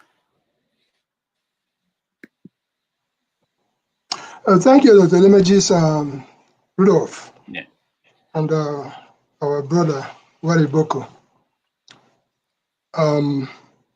The Wariboko, the other Wariboko you were talking about earlier on, would that happen to be text Wariboko? Yes, I think so. Yeah. All right. I could connect with you in quite a few ways as far as your stories from a 6-year-old perspective and experience of the war. Though I'm in the 70th floor now, so these days I hardly, what else is there to talk about? What else is there to talk about but the truth, and nothing but the truth? So when you have made your presentations here today, in the most part, it's purely the truth and nothing but the truth, from your perspective, of course. And so I could share that. When you talked about looking up and seeing the pilot seeing you with his headphone and stuff like that, I could readily connect with that. And when you talked about living through the dreams or the war, and your friends telling you about them cooking their shoes to make, even today I can still make amended soup, which we call win the war soup. I don't know if you ever made a win the war soup. If you have 1 scoop of soup to last you for 1 gari, you will extend it to 5 to make sure that it can last you the next 5 days. So I can connect with that.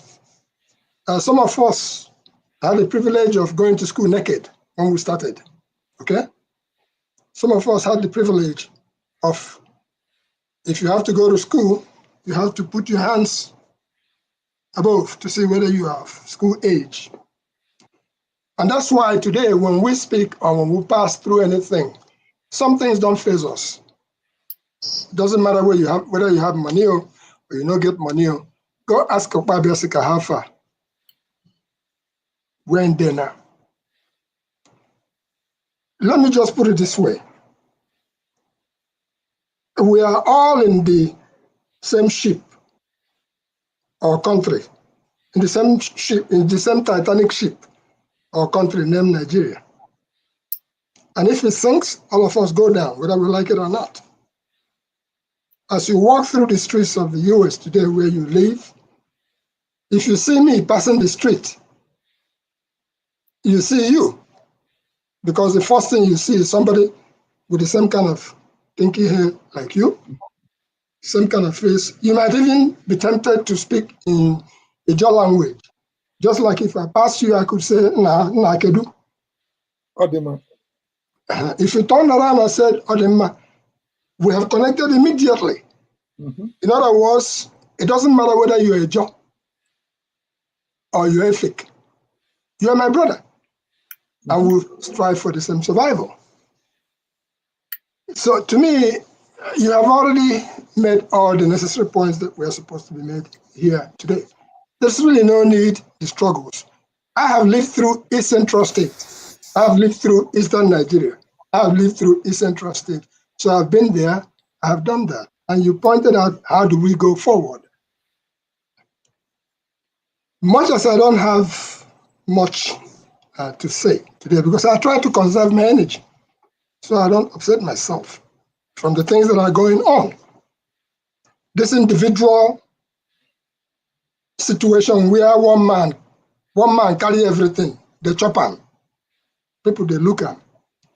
The situation that we are facing in our home country called Nigeria is such that people prefer to go to burials than to go to work. That is happening. Why do they choose that? Because when they go to burial, they can eat, they can drink, at least for that moment. But the ones whose head are still intact prefer to go slug it out and try to cultivate so they can have something to eat tomorrow. Wariboko, if we start talking, we can talk long, but I'm not going to go there. What I'll just ask is this. As far as the war that was the basis of your conversations, were there really any winners or losers of the Nigerian Civil War?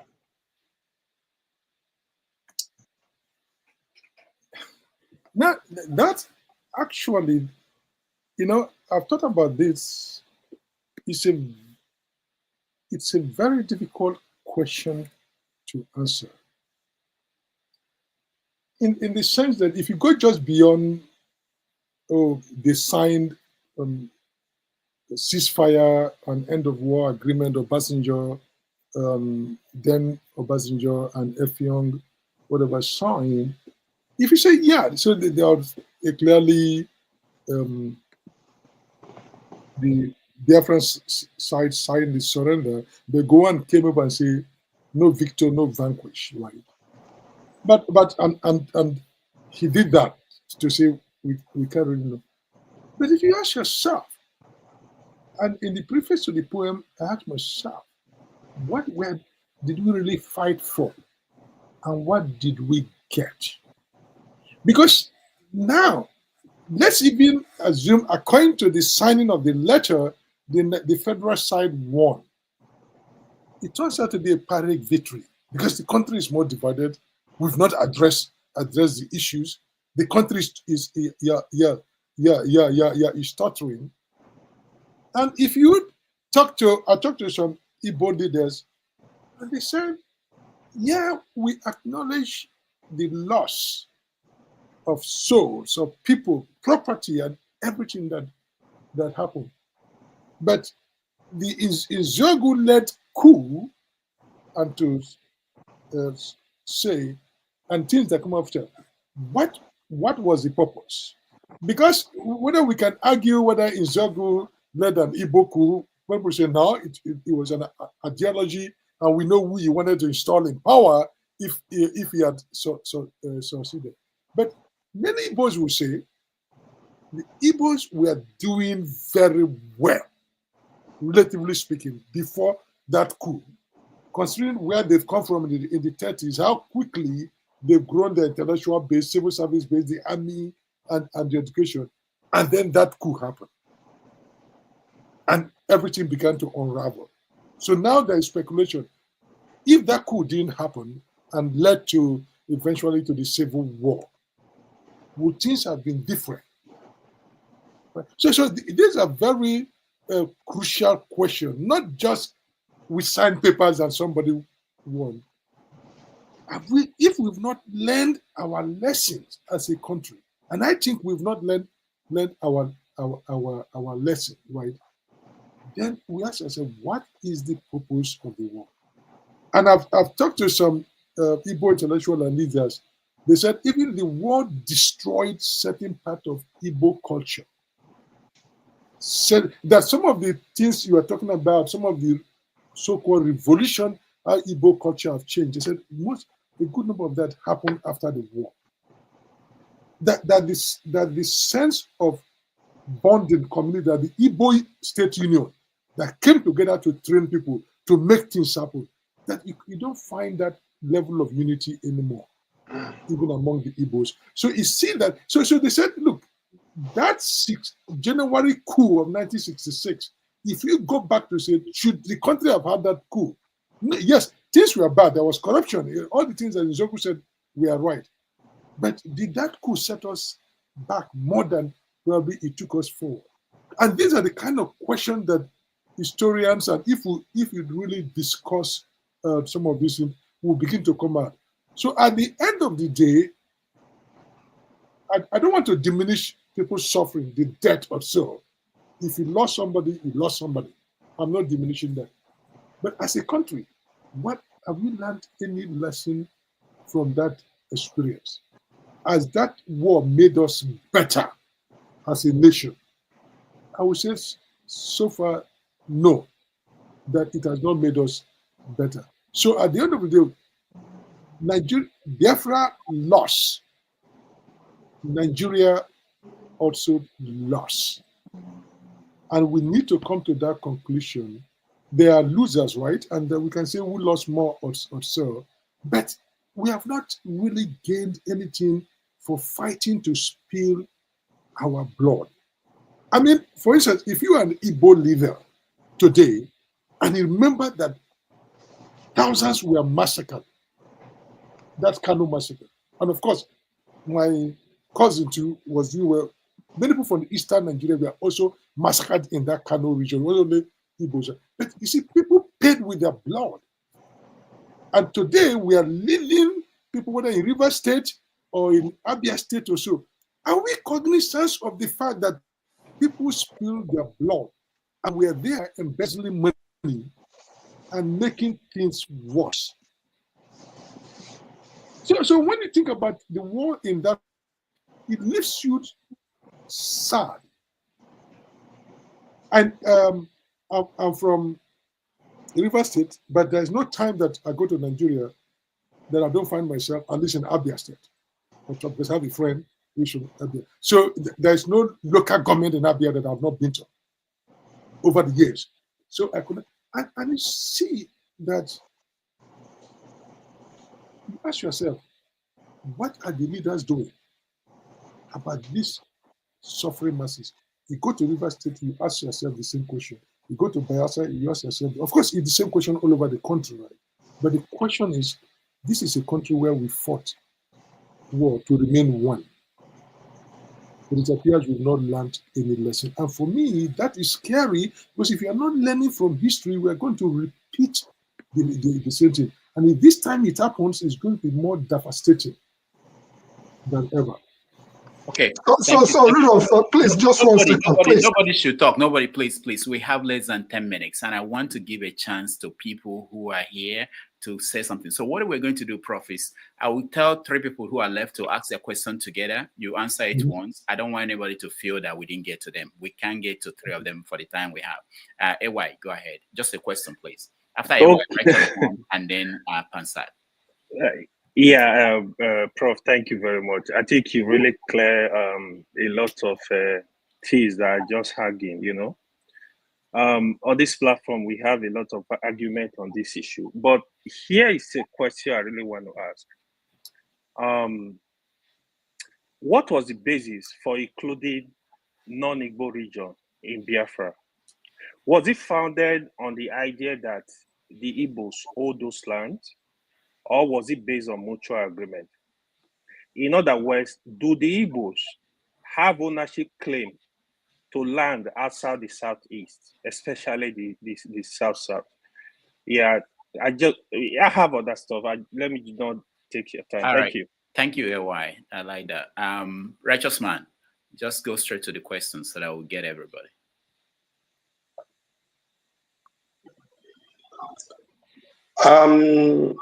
Dr. Rudolph, I would have opted out because you give other people enough time, and when it's come, when you know you are running short of time, you now choose the people you will squeeze in. I would have said, let me just listen because it's unfair. Well, Prof, I appreciate you. I live in Nigeria, I live in Lagos. I am one person that disagreed that there was a civil war in Nigeria.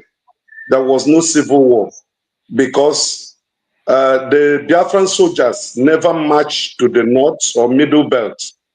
And even when they were in Ore, Benin City, they were pushed back. So if you look at it, it was the Nigeria and Biafra war. It's not, by my own definition, it's never civil. That's number one. Number two, sir. Second question. Yeah, my question is this, sir. In the history of the modern revolution or contemporary revolution, have the elite class like yourself from the academic industry, have people of the elite class led any successful revolution in anywhere in the world? All right, thank you so much. Let me take a question from the comment section while we see if Pansat can come back in and be able to ask a question. There's someone I wanted to get their question. It's been a while. I totally missed it. But let me pick this one I can see here. Serious question. Do the Igbos feel they contributed in any way to the faults that follow Nigeria today? Do they believe they committed any atrocities during the Civil War? That's a question from the comments, and I think I see Pansat. Let me give him one more chance and see if he can be able to squeeze in one question. Pansat, one question, please. Go ahead. All right. Let me apologize for my reception here. It's really bad. But let me just go straight to it. Go ahead. All right, we try. Sorry, it's in the Zoom. Just ignore it. We try. Not our fault. So, Prof, answer the questions you have now. Maybe if yes, I know there's no time anymore. You have to leave. Yeah. But so you may ask him to write it. Maybe. Yeah, right. I told him write the question. He likes to get it from his own voice. My voice. Okay. Go ahead. Yeah. So he said, why were the non-Igbo groups included in Biafra? Was it that the Igbos felt they own the land outside the core Igbo areas? No, that was not the feeling. Remember, they were already in eastern Nigeria, and eastern Nigeria included Igbos, the Ijaws, the Efik, the Akwa Ibom people, and Ibibios, and every all of them were there. So Juku was the governor of that region. So when it declared Biafra to cover that region.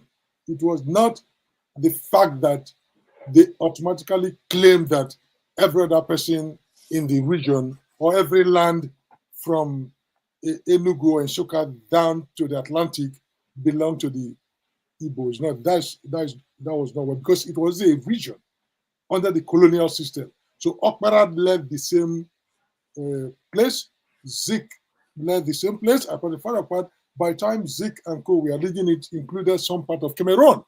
And then Cameroon was given a chance to vote, and they left Nigeria and joined their counterpart in the Republic of Cameroon. So that is how the eastern region came from. And as explained earlier, the name Biafra was chosen because the Bight of Bonny, if you look at the map of Nigeria today, go and change the name from Bight of Bonny after the war, just to deny, like to erase everything about Biafra. Then they called it Bight of Bonny. So once again, the name for the Republic of Biafra came from the name of that body of water.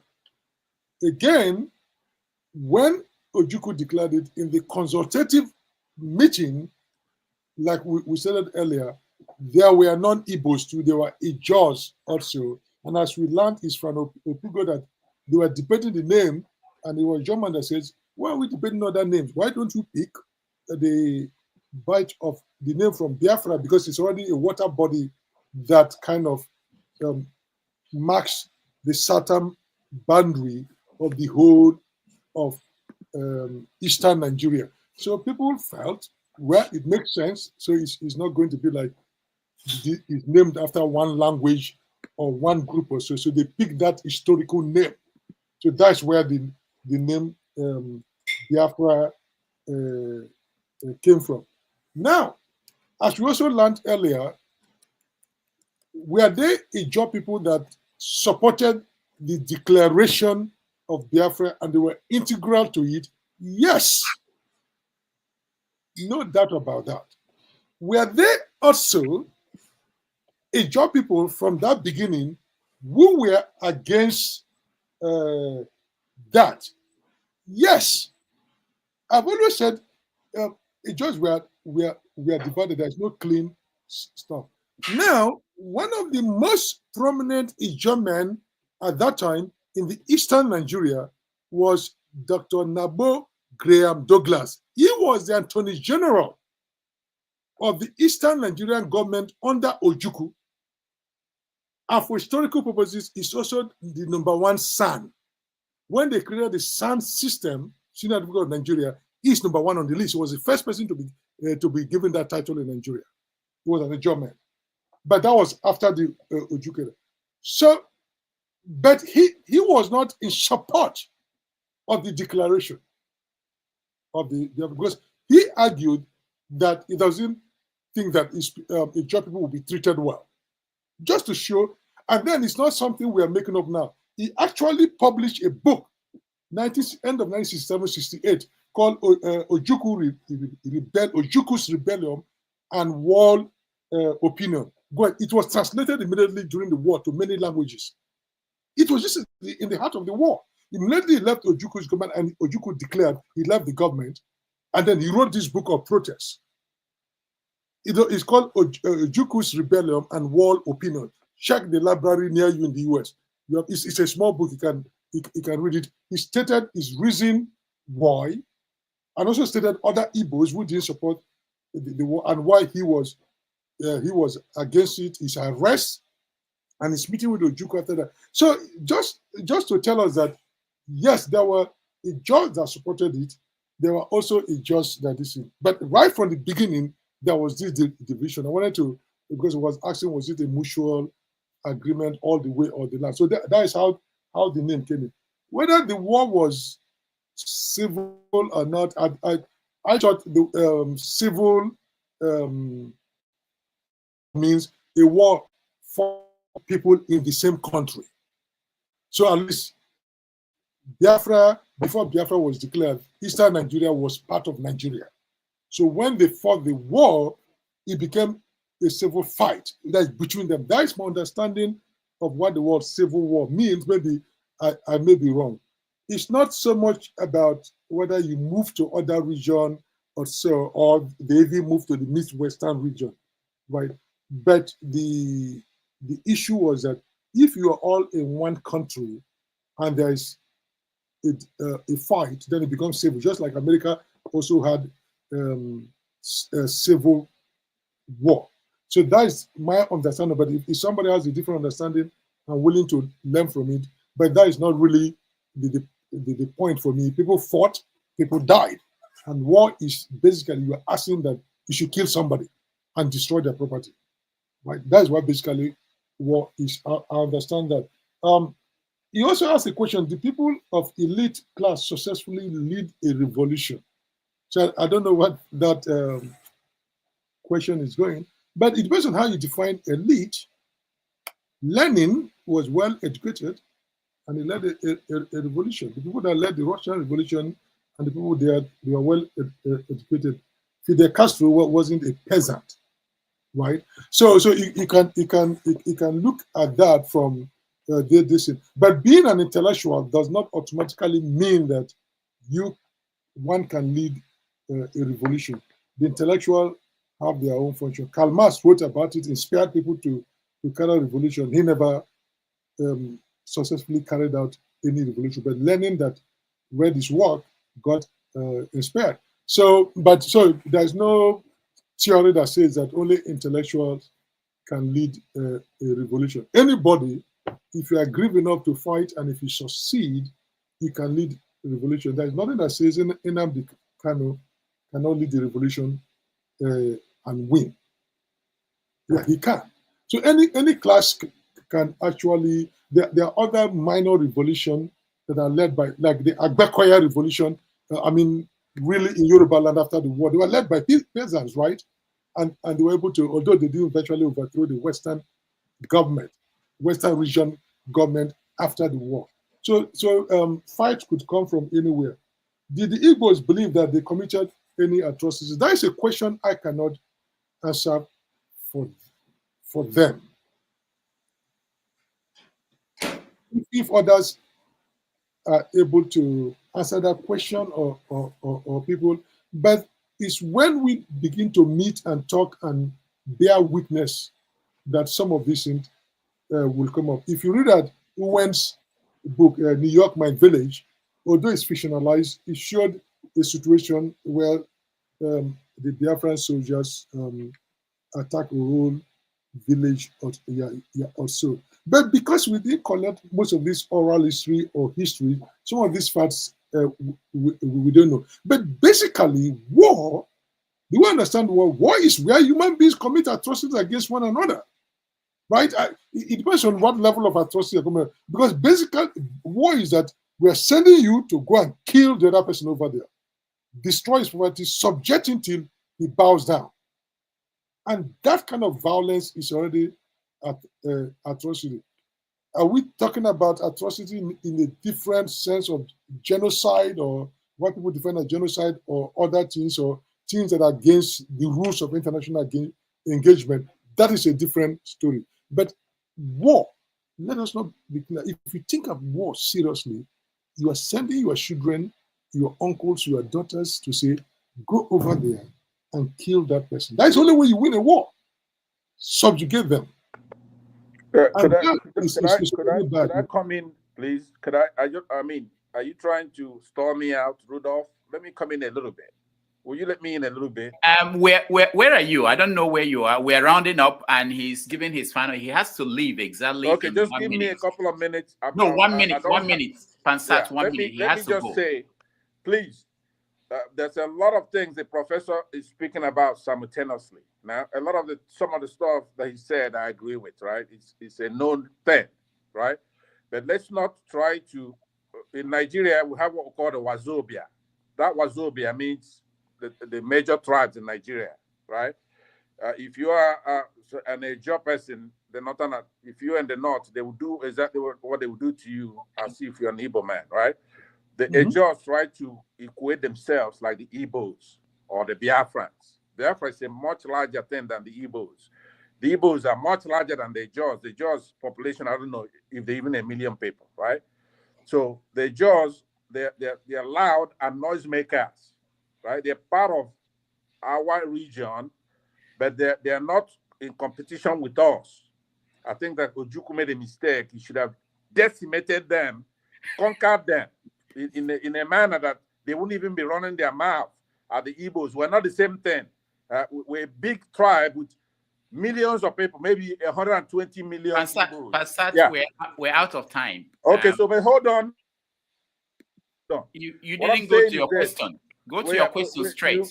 You should be defining the terms. I don't want you. We have what we call Wazobia. We don't have Wazobia, Ejo. We have Wazobia. Passat, what's your question? Yeah, we so have my no question, time. Yeah, just hold on, Rudolph. He has to go. It's not about me. I'm here. I can stay here for 1 hour and listen. It is about you. I don't know. Are you an Igbo man or you are you?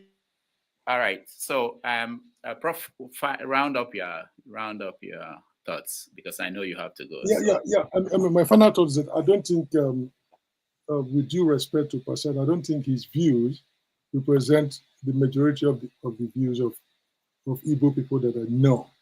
I don't think they feel like the minorities should be wiped away, or you should. I mean, that doesn't help.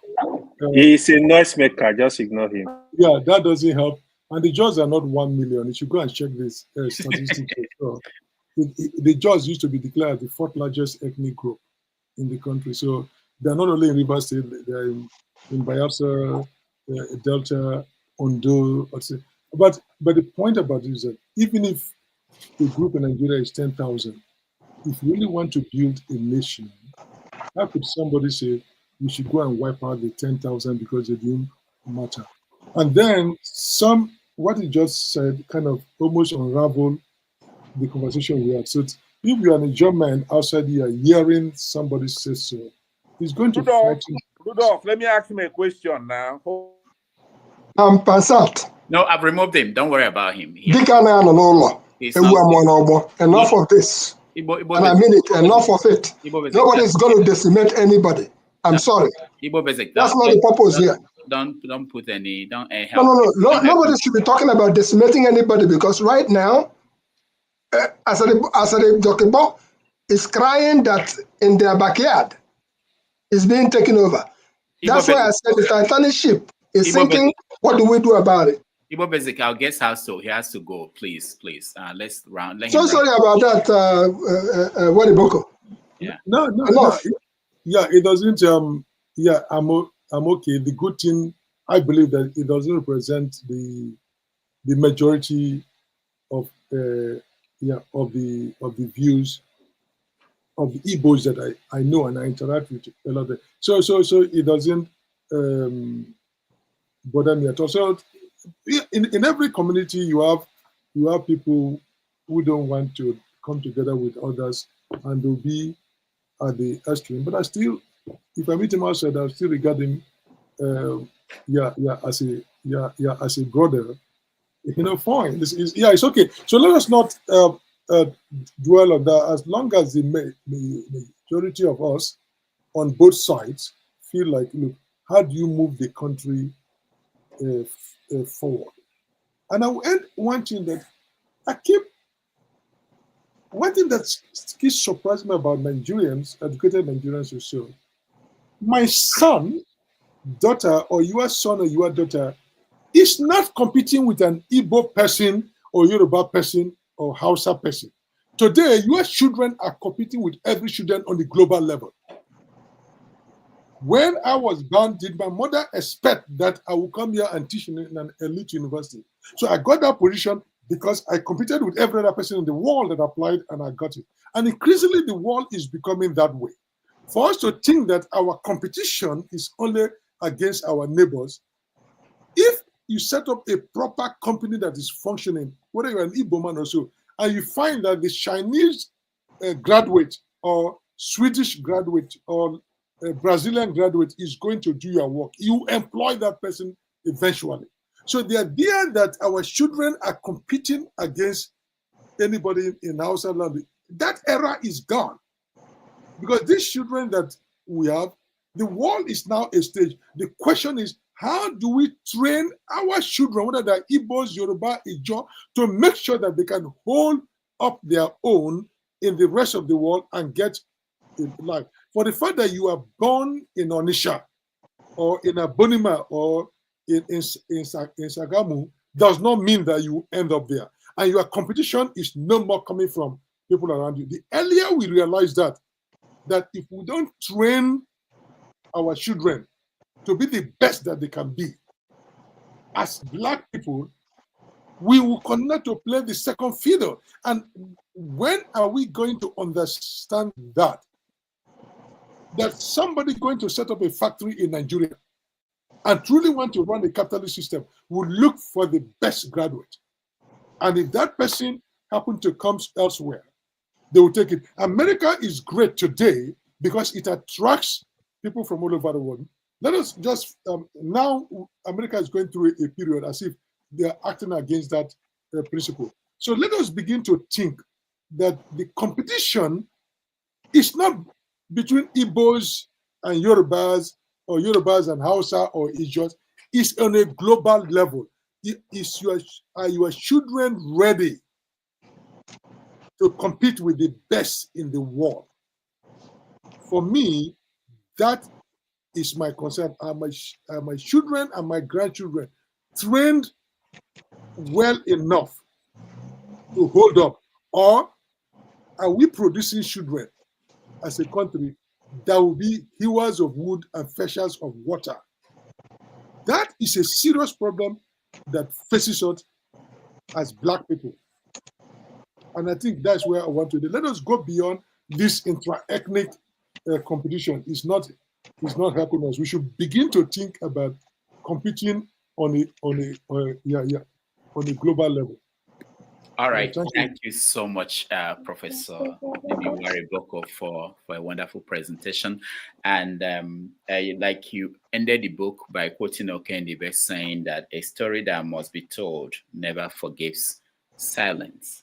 And I'm happy that you told this story. And I want to encourage everybody to buy the book and read for yourself. You'll be touched, you'll be moved by what some people may not know happened during the war.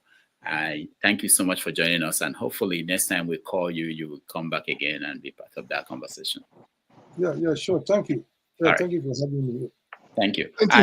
Thank you. I almost called you text, but thank you, Nimi Wariboko. Yeah, thank you, sir. And we will come back on the other stream where KJ will host all of you for reactions to what we discussed here today. On behalf of everybody who joined us, those who supported us, Igbo Basic, thank you so much. And we will be back next week. And let me also announce that Dr. Moene will be our guest on the 25th. Dr. Rudolph, can you please post the link? Because last week I tried, I could not get the link. All right. You can write me. I'll post it. Thank you so much for joining us. And on the 25th, we are going to have Dr. Moene. He will continue our conversation on Biafra and memories. Thank you, everybody.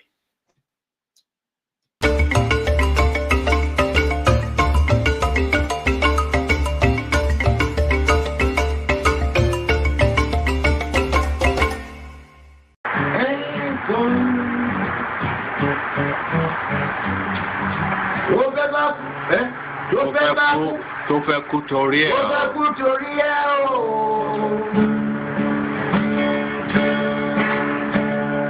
Ọwọ́ ẹni ló ti ṣàánú kọ́.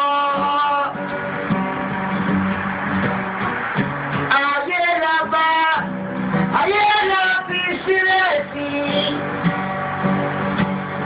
Lọ́nà èyí yóò. Okudilio, nyekelanio, olisamalugo mkoyene menedua.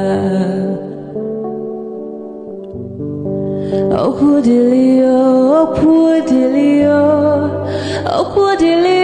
nyekelanio, chukuna malugo yobiadio cha. Agaranya chogo kowe bili, agaranya chogo kowe rienio. Owe chukubezye.